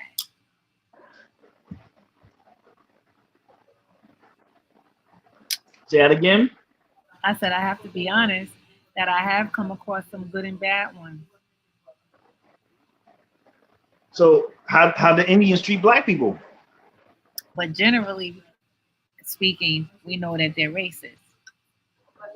Now, the little small pockets that I'm talking about that appeared to be cool, is not a lot of them like that. The majority of them are coming from a white privilege type thinking racism household. I know that, yeah. But I just don't want to go there and say, yeah, all Indians is like that. You know what I'm saying? Because there are small pockets of them that's not like that. Just for the podcast purposes, just so we're not out here trying to bash and make it look like all Indian people are racist, just for those little purposes. But yeah, generally speaking, they are. Bro, I'm gonna tell you straight but down, my bro, who I consider my cousin, like, we grow up. My cousin's half Indian. He got a freaking whole tattoo that says Blasian on it. You know what I'm saying? Blasian, black Indian. His bombs, his bombs is she's so nice. And you know what I'm saying? But her husband, it's kind of crazy because my boy has literally hundreds of brothers and sisters from his father, from all these different women. All right. Because, big pimping out here. Like I told you, I grew up around pimps. So his daddy one of them. You know what I'm saying?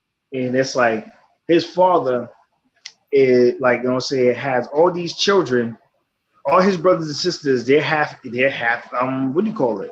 They're half Indian. Yeah, it's nothing but cool with me. all day.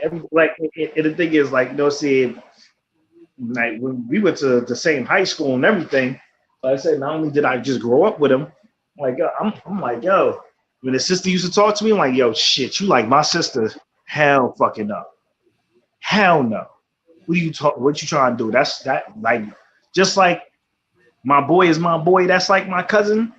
You like my cousin too. Hell, so it ain't happening. You know what I'm saying? Because I know how I am on top of that, like without the way I was in school high. I was just like, listen, no. You know what I'm saying? Mm-hmm. I was take nothing serious then, you know, at that time. So I'm like I just didn't want to cross that line. But to this day, that's my dope. Like, you know what I'm saying? His mom's has nothing but black children. You know what I'm saying? A black man's children. So it's like, yo, I grew up around it. But get around some of them Indians that like they will straight it down. The way that they like try to look you up and down, like the same. I'm gonna just say it the way it is. I grew up around like a lot of college town. I am from Boston. It's a lot of college kids out here. The females, they'll mess with you in private, but in public act like they don't know you. But it's like that with most girls anyway. It's like that with most females anyway. Like they want to do all that private stuff in private, but in public they don't know you. They don't associate you with you. You know what I'm saying?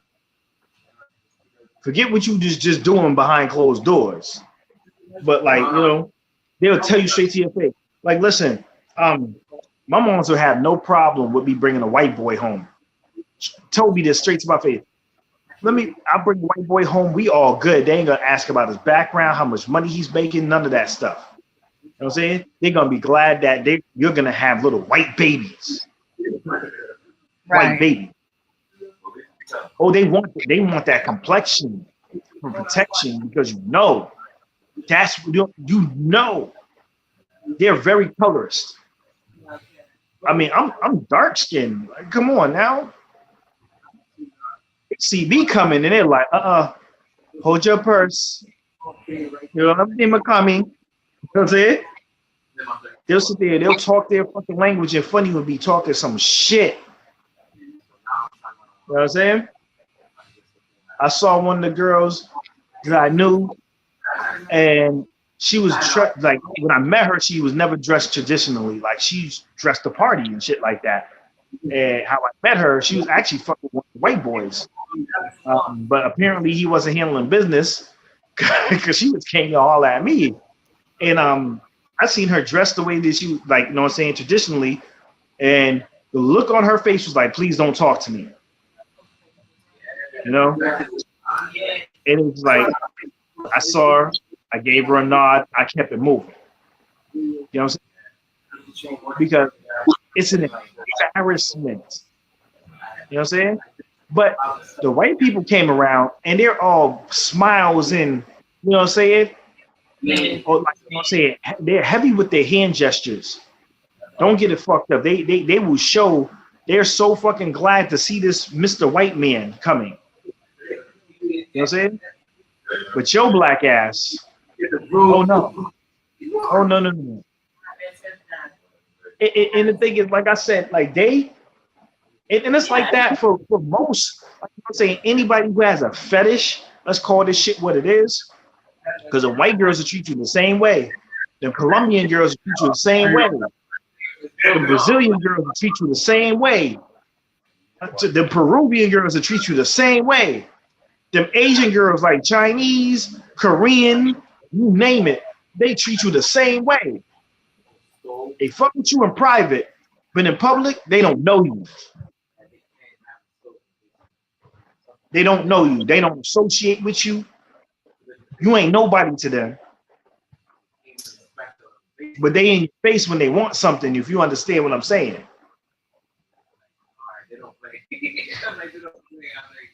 As long as nobody sees.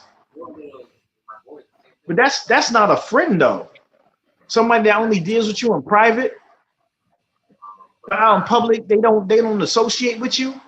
Yeah, because they know if their parents ever ride up on it or their parents' friends or another family member catch them doing that, they will be probably banned from the family. They'll be disowned. They'll be put on punishment.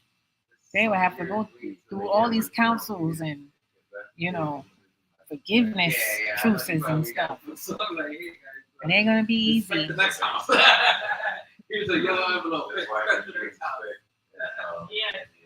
ain't gonna be easy for them. So they rather just sneak and hide and fake and pretend. You get me? Yeah. It's like, being somebody who was doing other stuff, let's just say alternative things for money, understand me, and not in a weird way, like none of that. Let's just say like I was, oh, great, thank you. On the carpet, good job. The cat just like gave me a present on the carpet, so now I got to clean it up. But anyway, like you have people who, basically they addled and they have their issues and their problems with substances. Let's call it what it is. And they're your best friend when you have what they need and they want. You know what I'm saying? They're your best friend ever. You've never had a better friend. And once you don't have that for them no more, they ain't in your face no more. Or just say like they have their fetish and they want to try something. Understand me? Right. And it's like, hey, listen. Like the next day, and they're in your face, talk about some, hey, when can we get up again? When can we get together? And it's like, hey, listen, I'm trying to tell you, it's something completely different. You know what I'm saying? Because I'm a type of person, if you inebriated, I'm not with it. Like I got to make sure that are you really trying to do this, or are you just letting substances talk? You understand me? And there's a big difference in that. So it's like I've dealt with people dead sober, and the next day they're like, "Hey, so can I get some more of that?" And it's like, come on now, like, you know what I'm saying? I don't have no more. You understand? I'm just talking about. I don't got no more, not for you. Because at the end of the day, like, you know what I'm saying? Fun is fun, but it's a distraction. Because my goal was money, and I'm trying to get my money. And I'm like, I can't be doing this. This ain't no relationship. What are you talking about? Like, nah. You know what I'm saying? Especially if I'm trying to get to it. If you ain't talking about some putting money in my hands, I don't understand what you're talking about. What language is that? I mean that. I really mean it. I'm not playing like favorites or nothing, but when it comes down to it, we're gonna get some air, or we're gonna go, or you're gonna take it back. It's not even a racial thing. That's just like straight it down. That's just a people thing, But in all actuality, they do a lot more of those other things. Like, like you go to a black party, they got different things going on, but they're more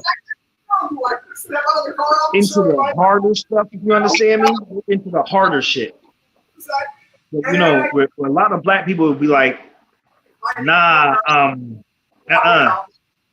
like I don't mess with that. That sound like fiend shit. They do the fiend shit, and nobody looks at them sideways. You understand me? They're still looked at as like, that's the worst part about it. They're still looked at as respectable. You know what I'm saying? Or they'll sit there and be like, oh, they were just experimenting.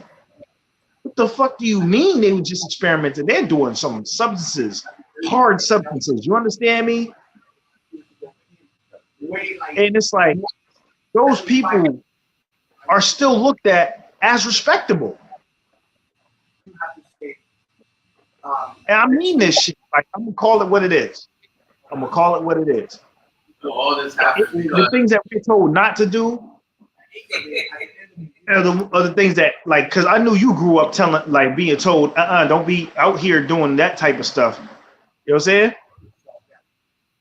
Like, Of course, you know it. Yeah. Being You don't out wanna- before the street light come on, or when the street light come on, be in the house. There was a different discipline when a certain age group was coming up. That age group have children now or grandchildren, and that generation is what is upside down and messed up. Like I said, these people, they be out partying hard. You understand what I'm trying to tell you? Hard, extra hard, partying so like. And I'm trying to tell you, I'm like, listen, they have no propensity because they're not black. They didn't get taught. Don't go out there and be doing. I don't know if they were or not, but like, you know what I'm saying. I'm just saying. I know coming from my household, I was told. I mean, even don't trust your drink. If you walk away from your drink and you don't say, or matter of fact, even if you didn't see that drink poured, you know what I'm saying? Don't drink that shit. You know, if you had a cup and you walked away from that cup, don't go back to that same cup. If you're gonna go to the bathroom, bring your drink with you. You get what I'm saying? That was what I like, you know what I'm saying? And it's mainly the women we taught that, but everybody needs to know that because let's call it what it is. Them industry parties, some people done got some stuff put in their drink and woke up in the morning like, ow, that hurts. What happened? You know what I'm saying? Mm-hmm. And they know that you better stay in your place. I'm just saying that. But that's what I want to do. But look, check it. I'm just telling you, that's really what it is. I mean, and it's like, especially like I was running with a lot of college kids, so there's a lot like, you know, I'm gonna say this shit so people can understand what I'm saying, the way that I'm saying it. Colleges cover up sexual assaults. They're known for it. They don't want no outside intervention. They tell you to go to the administration to report a sexual assault. And in most cases, they tell the person who is the survivor of the sexual assault that they need to go to counseling. But the person who sexually assaulted them is rarely held accountable. Very rarely. Ever, they just transfer somewhere else so that they don't interrupt their education. Or in worst case scenario, they make the person who survived the bad person. They're the bad guy. Why are you trying to destroy education? You put yourself in that situation. They victim blame. They put those people who are the survivors out of the school. So like I used to actually like be on the suicide line, right? And you're not supposed to like get too personal with people and shit like that, but fuck their policy. I'm gonna keep it real with you. There are people who are really like not wanting to live anymore by the way that they are treated after they were taken advantage of. And they're imploding on themselves because of the way that administration of colleges have actually, like, you know, treated them as being someone who violated. You get what I'm saying? Yeah. And I know. Shit that like is a heavy ass subject. This shit will have you in tears. This shit will have you ready to go and freaking burn the whole school down. Because this is how they regularly treat people. And every so often you get like one of these Lifetime story type situations. You know what I'm saying? Because somebody told their story. And it's like, you know what I'm saying? It's like, and people think that this shit is like, you know, this is real life. This shit is happening right now. You know, matter of fact, there's a certain famous person's freaking nephew. I don't want to say too much because if that turns out fucked up, then hey, listen, I'm gonna just say on the news they deserve it, and I'm gonna just say that. because it's looked at as a game. Understand what I'm trying to tell you? They're willing to overlook, and it's mainly these pink males, but like these dudes in college are learning, they're getting bad habits from these pink dudes. Let's call that shit what it is. They're learning very bad habits. True. And don't ever get it fucked up. Them frat boys be doing shit to each other on a regular basis. Oh, and I'm telling you, like, you know, especially like pink people humor and all the other stuff they be doing, like especially hazing situation. You know, like matter of fact, I had no idea what teabagging was. Do you know what hold up. First, I'm gonna ask you this. It's not funny. I'm laughing, but when I learned listen, do you know what teabagging is? Teabagging? Yes. Do you know what teabagging is? No. Okay. So it's this particular way of sexually assaulting somebody, and I'm laughing about it, but it's not funny. Like particularly someone who's sleeping, a guy will come and take his balls and put them on your face while you're sleeping. And they call that a teabag. While you're sleeping, like, you know what I'm saying? You're sleeping, and somebody will come and put their scrotum on your face. That is a teabag.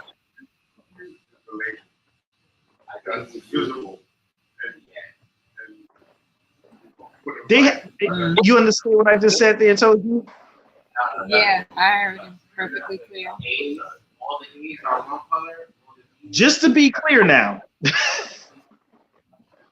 if they're willing to do something like that in a party setting in front of a whole bunch of people, what are they doing when there's no one else around?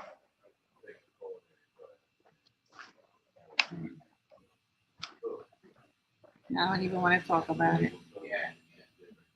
I don't even care. That's their business. Matter of fact, there was a movie about that girl who was sexually assaulted at the what do you call it, at the arcade where dudes took turns. I'm using this as an example, you know, say because they made it a movie, but this is a real life situation, right? Mm-hmm. Like, you know what I'm saying? And they made it seem like, oh, because she didn't fight back.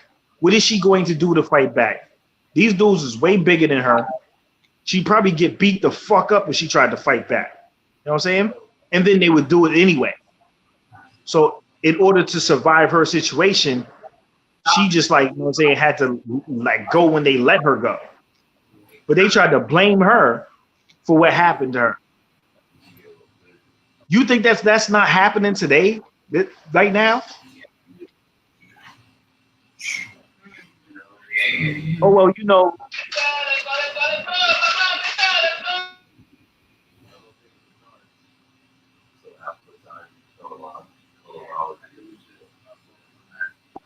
Time to feed these cats. That was the treat dispenser.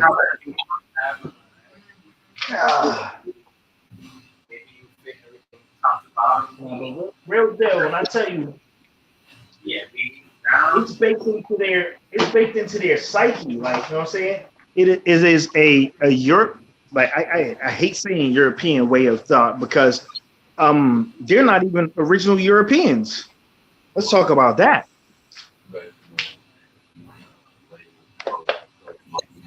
They were brought to Europe. The whole reason we even have the name slave was from the that came from the Caucasus Mountains. They were brought as what we call slaves, enslaved people, to Europe. They weren't even the dominant, like, you know what I'm saying, people of Europe at one point in time. But just like everywhere else they go, you know, they take over. They reign with brutality. Like, European history is a whole bunch of wars of pink people killing pink people, like real shit. Like You know, they always want to talk shit about black on black crime. Hey yo, the European wars is nothing to sneeze at. They was killing each other in droves. The whole reason why they freaking developed gunpowder to make freaking weapons, to make guns, was to kill each other. If you ever study history, you know I'm not bullshit. Mm-hmm. Gunpowder has been around for thousands and thousands of years, all right? Never not once did someone say, hey, I'm going to use this to eradicate other people, even though we got beef with each other. That's not to say there wasn't no wars, there wasn't no fighting going on. It's just that they never wanted to take it to that level. Not Europeans. not you know what I'm saying? Not oh,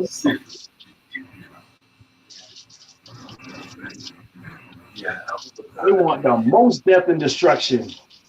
You know? So just imagine, right? If Genghis Khan, who killed, like, he was one of the most prolific people who changed the entire, you know what I'm saying, like, scope of where Europe is to this day. Like, come on now. A lot of people are descendants of Genghis Khan in his armies. But imagine if he had the mindset of using gunpowder. You know what I'm saying? And create weapons like that. I tell you this, they're worse. They're worse. They're using germ warfare, which is against the codes that they created. Because the whole reason why Africa is divided up the way it is in the continent, the borders are what they are, is because they came to a conclusion that, hey, we're going to stop fighting each other. We're just going to go rob them. So we're not fighting each other. Let's figure out who's going to steal what from where. That was a thing called the Berlin Conference.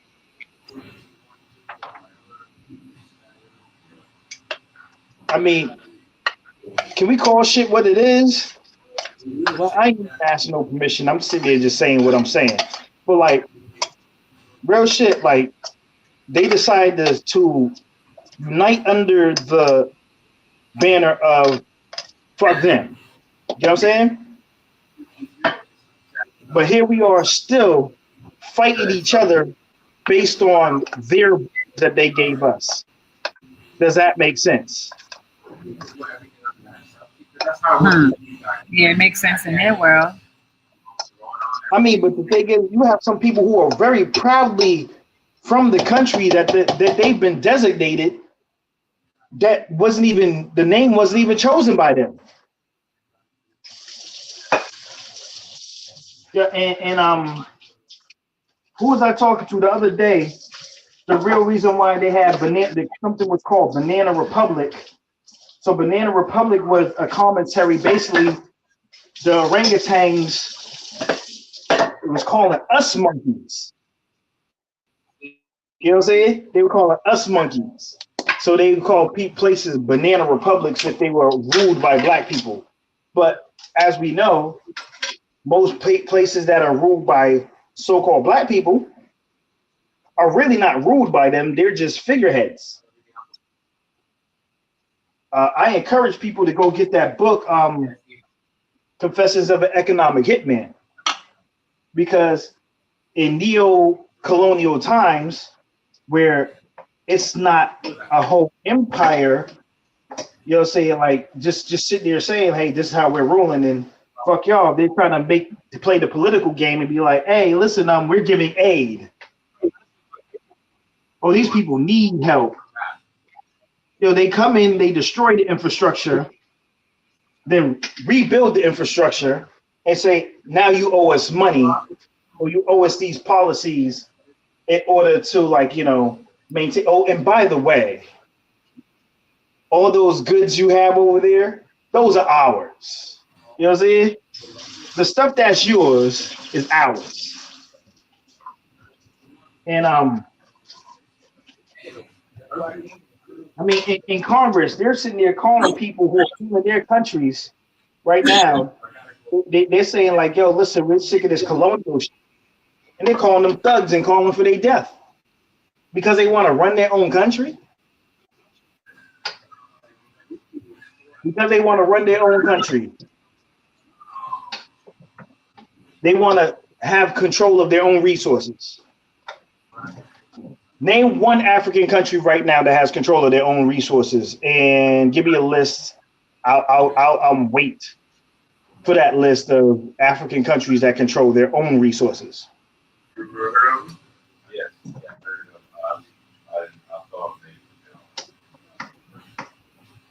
I don't hear you saying anything. I mean, you asking me that question, I'm thinking you're in your conversation talking. No, seriously. I have a question. What African country right now do you know of? I mean, I'm asking everybody, but at the same time, do you know one African country? Just one. Name one African country that. No, it's not any, because all the resources European powers are on the continent. So many European powers is on the continent of Africa. It's impossible for Africa to control its resources. That's an answer in itself. It answers itself. I mean, I was watching this beautiful sister on YouTube, right?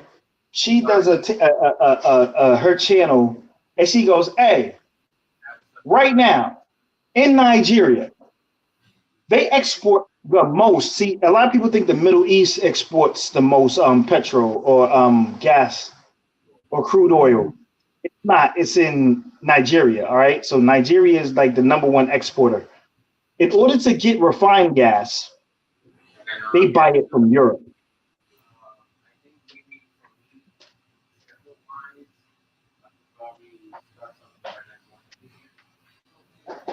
So like to say again, Nigeria sends out their unrefined crude oil to all around the world.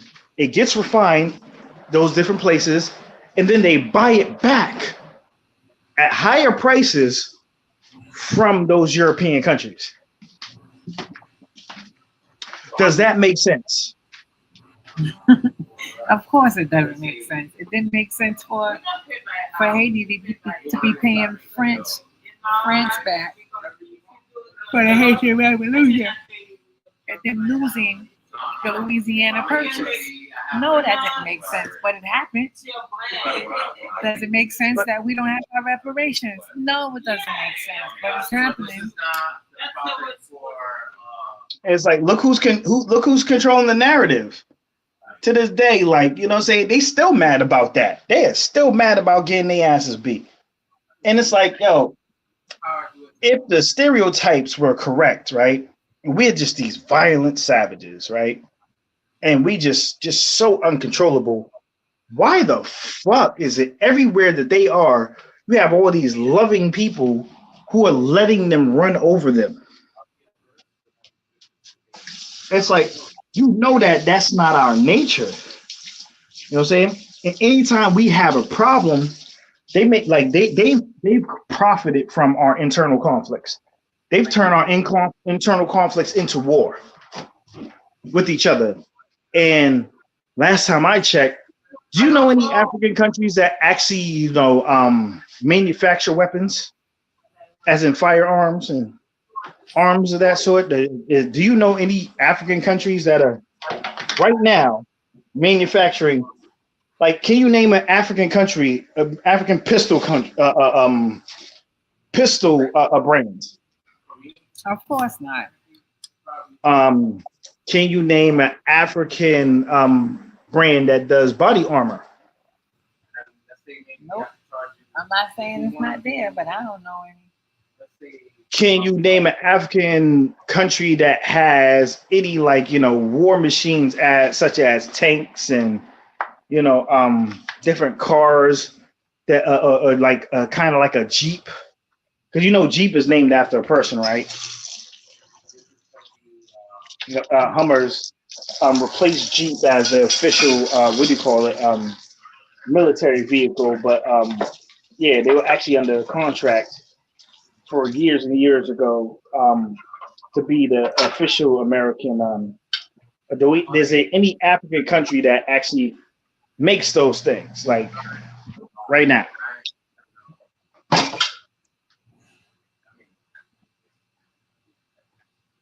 I can name you a South African company that made guns and shit like that, but those aren't Africans; those are Boers.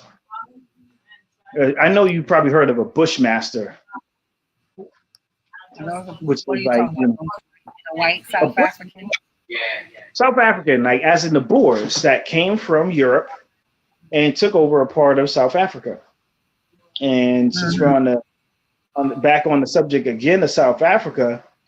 I need people to be reminded that Gandhi went there to fight the South Africans, the black South Africans, for the imperial powers. I mean, on their side, on the side of the imperialists of Europe. He dressed Western. He's a lawyer. He went to law school. Okay. Gandhi did that, and he wrote and talked about how black people smelled, but then he also complained about how he was treated on the public transportation and told that he couldn't ride in a car with his white compatriots. Excuse me, I didn't mean to say what. I mean pink compatriots. They like to be. He was with them, and they were like, oh, he was called a coolie, which is a disrespectful term for an Indian. And it's like, we're not going to use the crackers slander against other people because we don't do that. You know what I'm saying? But he for sure did not like Kafirs, which he wrote down in his own handwriting. He called them Kafirs, which is a disrespectful term for a black person, which basically is just like saying nigger.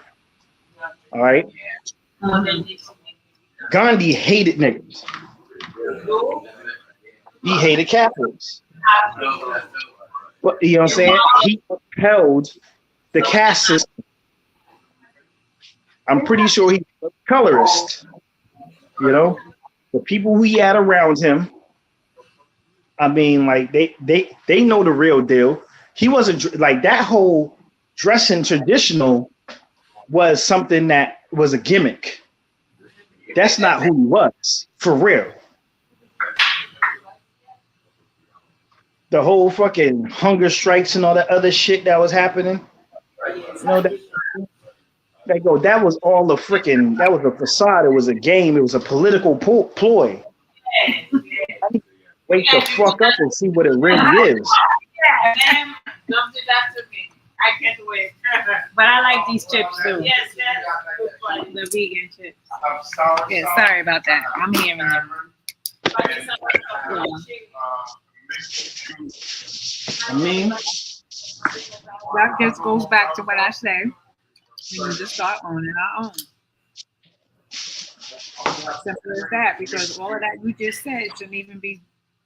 We shouldn't even be having this conversation with me. It shouldn't be that way, not in 2024. But you got countries like Burkina Faso, Mali, and Nigeria. They're coming together and they're trying to put out European energy that's not helping them. But Dr. John Henry Clark already warned us, we ain't got no friends. We have no friends. That whole people of color shit, person of color shit, like nah. See, the thing is, people are always gonna tell you straight but down to your face, you ain't one of us. You know what I'm saying? Yo, look at so all right, I gotta bring this back to that fucking political shit, right? The fucking dumpsters, the people who love dump so much, he picked a vice president to run with, right? And his wife is Indian or something. Well, I don't know what she is, but they're basically saying like, hey, we don't know if we can trust this guy because he's married to one of them. You know what I'm saying? But hold up, ain't his wife? Ain't Dump's wife an immigrant too? Ain't she like, you know? Oh, but she's the right type of immigrant. I forgot. She got the right type of skin color. You know what I'm saying? They're not saying you can't trust her because she's foreign. Yeah, I know what you mean. Because she's a white foreign person. She's a pink foreign person. No? He's married to an immigrant. Oh, By the way, they talk so much shit about fucking what's her name, and I find it hilarious. They keep saying that Michelle's a tranny, Michelle's a man, and they keep saying this shit over and over again. You even hear black people saying this bullshit, right? yeah, Michelle's a man, like find some pictures of her being pregnant, all this other stuff that people keep saying, right? For a black woman. Now, mind you, I'm not to nothing like that, but that's no fucking man. I don't give a fuck. Like, I love women. I know the difference between a dude in a dress and a woman, but why a dark-skinned woman you trying to call a man? Anyway, they talked about her having her arms out, and she's showing too much. You search the freaking internet right now and find what's her name's titties everywhere. Who knew? Who knew? They ain't mentioned shit about that. You keep the double standard. Her titties is all over the internet. You want to see the first lady, like, you know what I'm saying, former first lady titties? Just look up her name. You're gonna find them titties. you talking about Trump's wife? Yeah. Hell yeah. He's super weird too. Like, yo, talk about he would date his own daughter. What the fuck? That's some for sure weird shit, bro. I know. Like I said, they say, hey, we must want him to. Loki, I kind of do. You know why? Not because I like him or anything. I want the racists to come out. Come out their closet and show us who they really are. Because these motherfuckers who like, even if you want to say, oh, he's not a racist, his own family says he's racist, all right? Wrote books and shit about it, all right? His father for sure is a definite racist and a fucking pimp, all right? And his mother looks like a real witch. Yo, his father got sued for not renting to black people. And so did Trump too, right? Yeah, no, I'm talking about his father. His father did. Oh, and let's not forget what the fuck he did to exonerated five. The exonerated five who are found to be not guilty. Again, not guilty. They never did the crime they were accused of. They were targeted. They were racially fucking targeted, and they spent years in prison for crimes that they didn't commit. And this bitch still ain't fucking apologized for the shit. Talk about bring back the death penalty. He paid money out of his own pocket to say, hey, let's kill these fly black kids before they were even found guilty. And then DNA evidence proves that they didn't have nothing to do with it. Not one of them.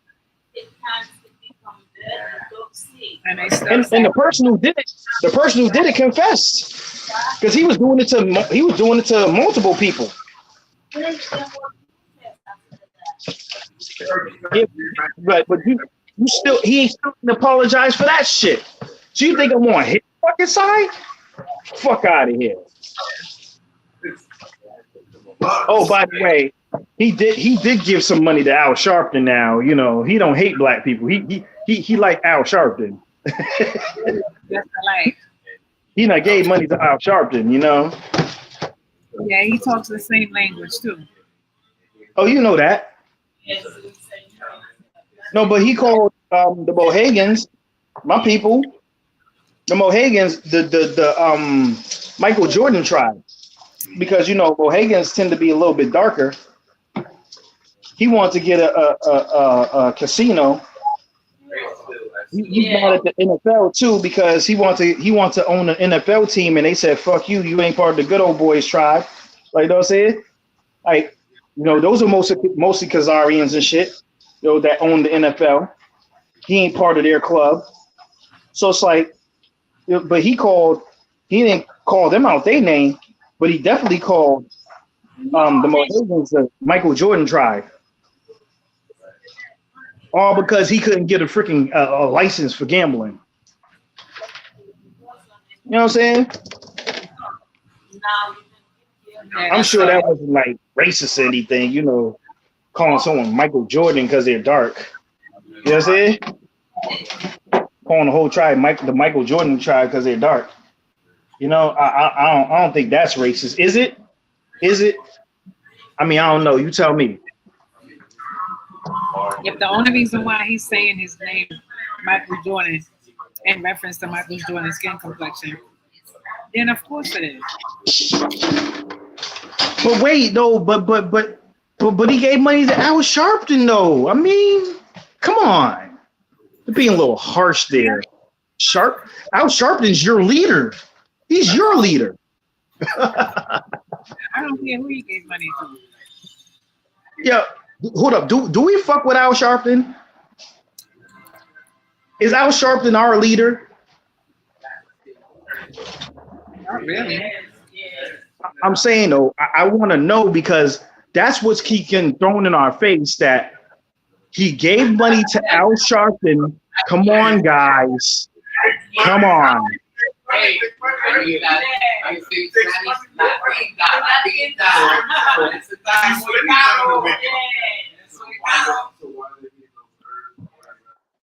I mean, yeah, it's one of those things, man. You can't make this shit up.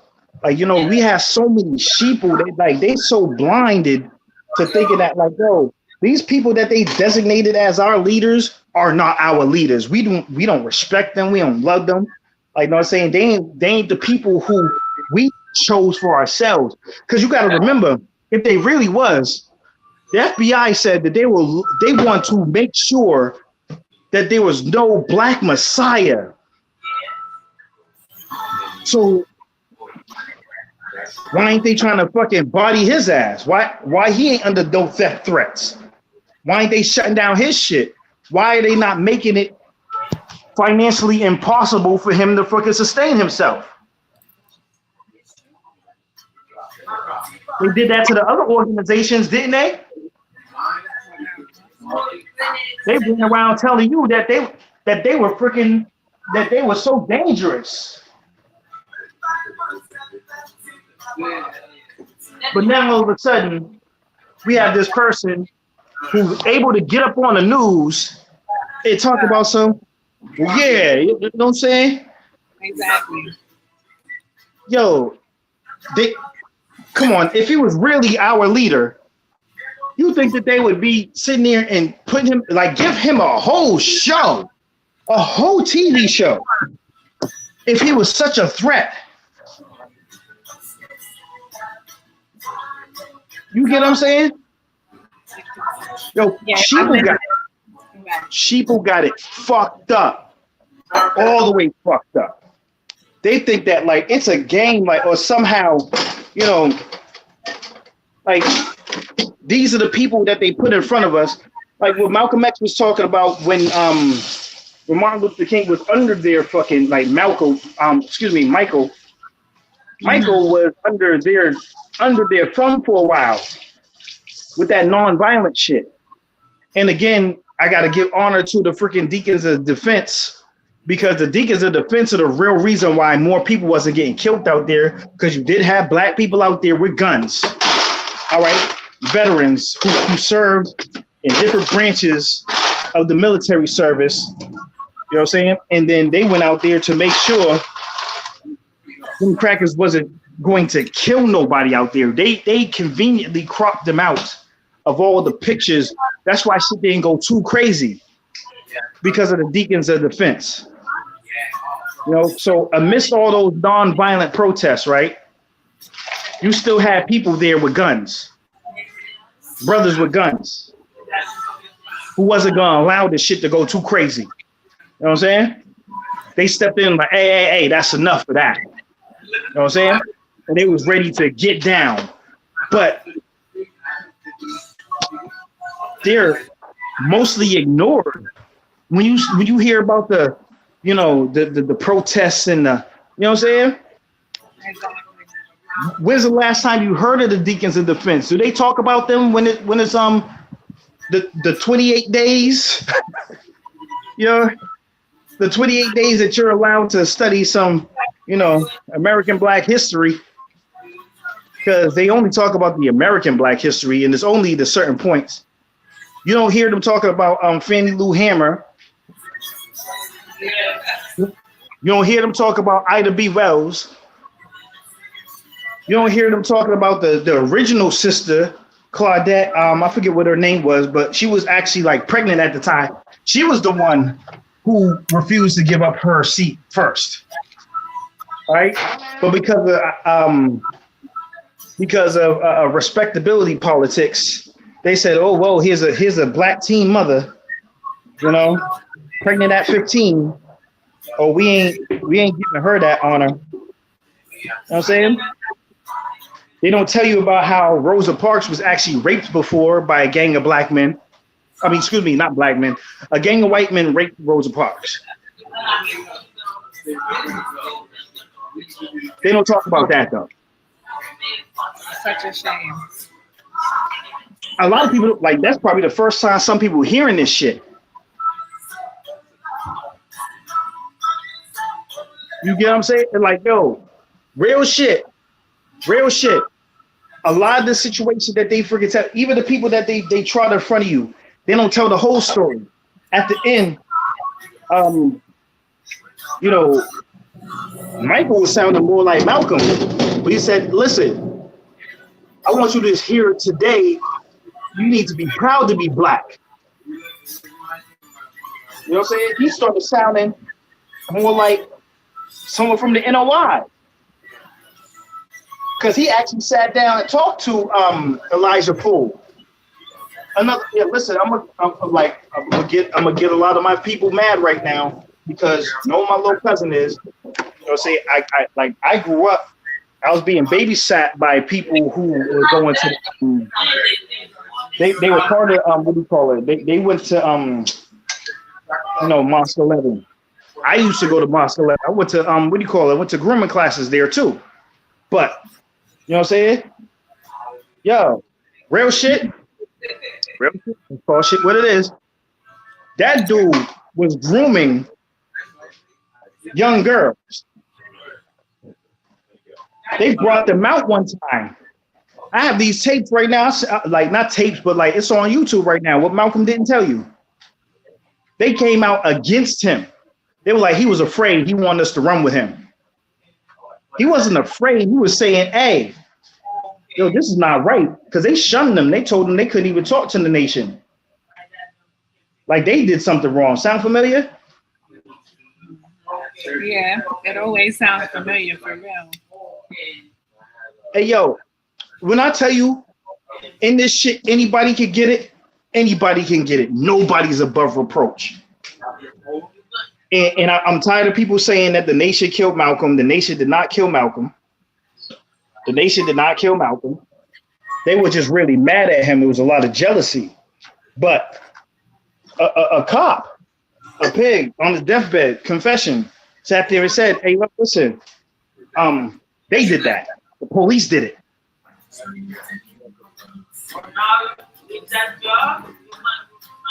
And mind you, his family still live in Roxbury. I've been trying to get that funded for a minute now. Like every time I ask for information on how I could send people to go and fund, because the house, his sister was no slouch either. All right, his sister was a problem. Like, you know what I'm saying, in a good way. Like, no, she was an activist in her own right. Sister Colin, She was out here in the beam, and I think she even went international with it. She was giving people the business out here. All right, in a righteous way. But they trying to cover up her legacy because she's what? A dark-skinned, beautiful dark-skinned woman. Because you remember, like, before Malcolm X was Malcolm X, he came to live with his sister in Boston. He got into the bullshit here, but she was trying to raise him in a better way, in a different environment, and not to be doing the bullshit. Because you remember, like, he was always into some shit. Like, but that happens because being an intelligent black boy in this society that's trying to murder you in every way possible. They murder your image. They murder your whole fucking self confidence. When he said he wanted to be a lawyer, they told him, "Oh nah, why don't you try to be a carpenter instead? You know, that's good for you people. You people are good with your hands." But then they also fucking assassinated my great uncle because that's exactly what he was trying to teach people, how to work with their hands, make money with their own hands. So, now, so you call things what they really are. I'm not fucking asking permission. None of that shit. I'm not asking no permission. We're gonna call shit what it really is. Yo, just like, you know what I'm saying, they got people that they appointed. They got people that they appointed to be our leaders to try to sit there and distract us and tell us, oh, hell nah. Don't pull yourself up from your own bootstraps. Or they'll sit there, they'll tell you that. But the minute you try to reach for your own boots, the minute, listen, you stole my boots. Talk about pulling myself up from my own bootstraps. You wearing my boots right now. Take my boots off. Give them back. They like, listen. All the shit that they done. All the shit that we know that they've stolen. You know? I mean, we got the list of patents and inventions of what black people did and everything like that. And it's like, oh yeah, this black man invented this, a black man invented that, black man invented the other. You know? And even with the negative bullshit, where it's like, we got Uncle Nearest. Where, like, you know what I'm saying, the real original number 7, Jack Daniels, the drink, Jack Daniels, that recipe, black man. But you keep continually, was his family able to sustain themselves off of his invention? No. It's not the best thing in the world. It's an intoxicant. People love it. You know what I'm saying? Still can't get no credit. Like one of his family members had to go and drag that out. And Jack Daniels cannot sue. The company of Jack Daniels cannot, because in actuality, they should be sued themselves. That's a reparations case right there. They profited off of this man's invention, gave him and his family nothing for it.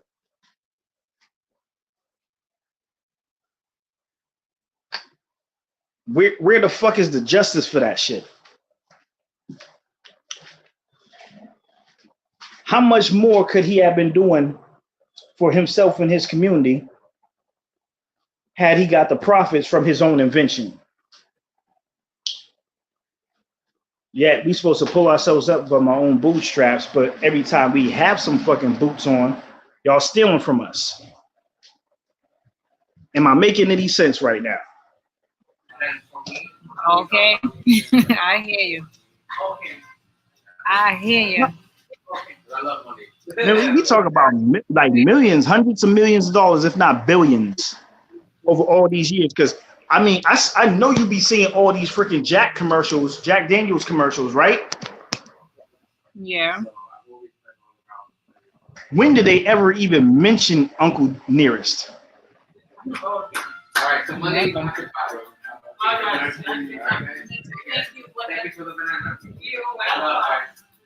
The most we have is a picture of his son. That's not mainstream. We don't need to have a picture of the man. I talk about the shit that people like, you know what I'm saying? Because motherfuckers love their alcohol. You know what I'm saying? Right. So it's like even in the negative shit, even in the bullshit,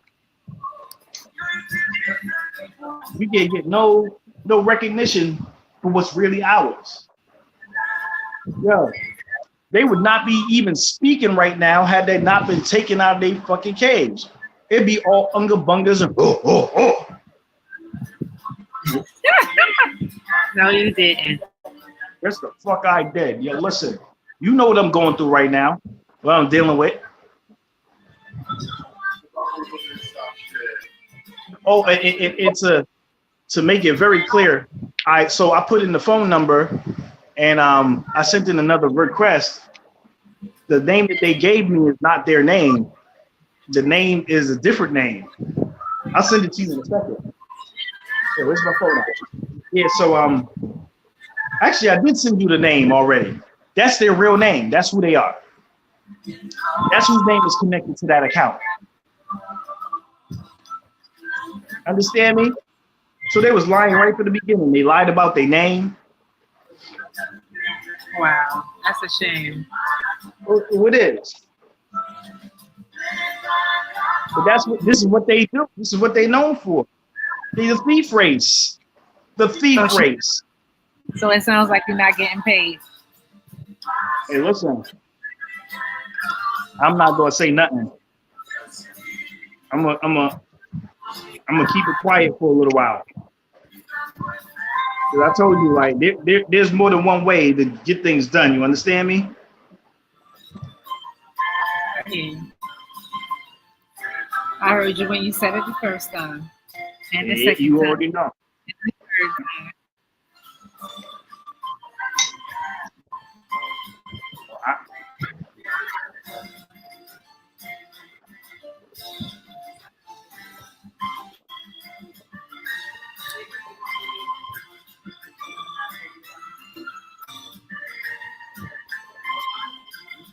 I'm sending a text now. It's 6:30. Where's my money? Right.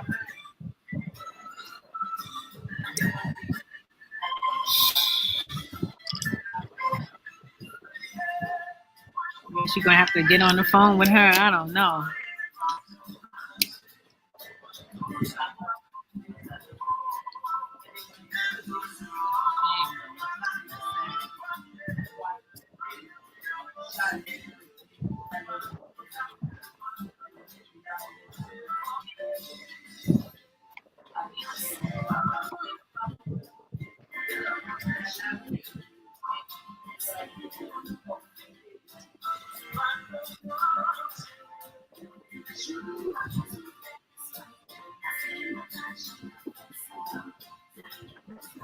The worst part is they showed me a picture of their own. They sent me a screenshot where you can see the $80. Well, if it didn't come to your Cash App, then there's no payment made. The amount, right? The amount itself, right? Boom. I'm gonna send it to you right now. The amount you can see on the bottom. This is their own screenshot.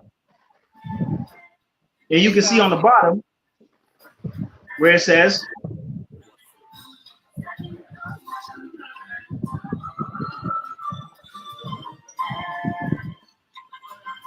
The lady ain't saying, she's trying to pretend like she paid you, and she didn't. That's what it sounded like. no, she told me to wait till 4, right? And she didn't have that kind of money. then why would you sit there and say that then? Why would you tell me? You know? You have a contact number? You have a contact number for them?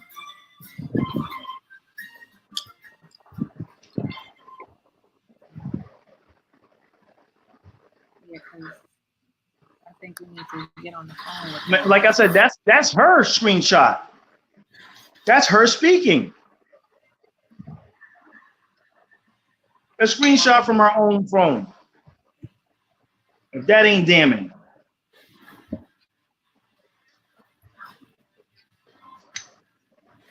Well, we about to go into 3 hours, and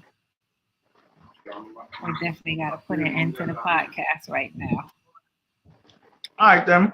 Let's get off of this. But real deal, like I said, when it comes down to it, this is what they do. They never fulfill their contracts. They never stick by their word. They never stand for anything unless it's against us. Because I want you to remember that gun control was supported by the NRA when it was against the Panthers. Right. But what's their big thing now? What's the NRA about now? They're like, oh no, we don't want none of these regulations. But when it came to go against the Black Panthers, they were like, oh no. Oh, we gotta regulate this. They don't like it when the black man is armed, when the black woman is armed.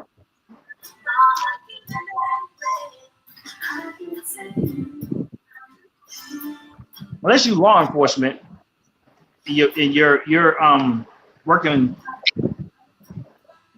for your best interest. Mm-hmm. Well, you know that's how they go. That's how they do it. And get this clear. We not out here looking for revenge and trying to hurt nobody because of what happened in the past. We just saying make shit right now. You know what I'm saying? We ain't even asking, hey, you want our lick back. We ain't saying none of that. We just saying give us our shit. Leave us the fuck alone.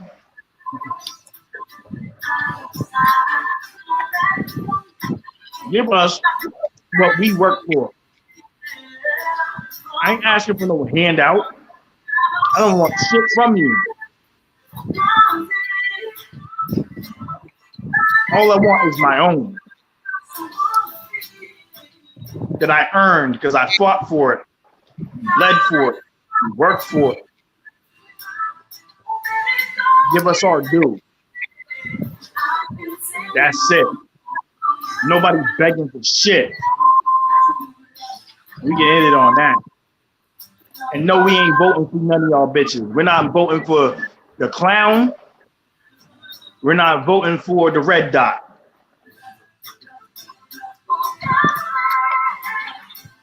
Like Malcolm X said, y'all are political chumps. That shit's still relevant to this day. Political chumps.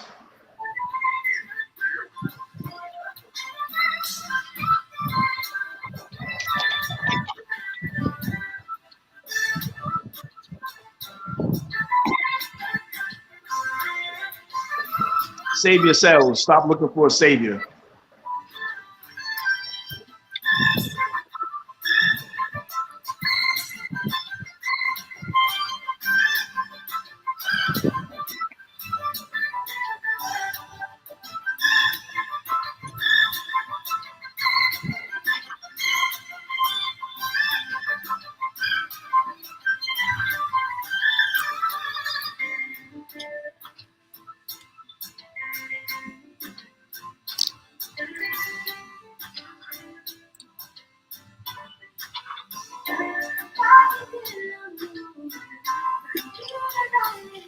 Yeah, so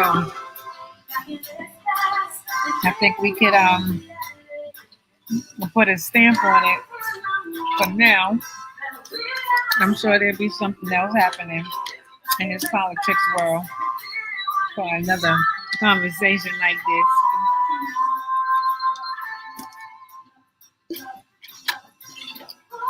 Yep. I'm getting ready to log off. I'll say it one more time. Save yourselves. Stop looking for a savior. That's right. That's it. That's all I can say right about now.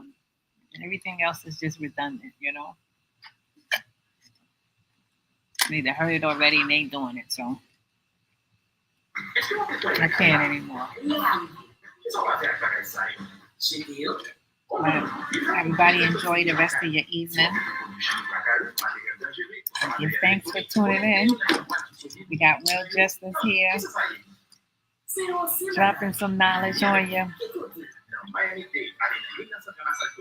And until next time, everybody be safe out there and be good. Love and gratitude. Peace.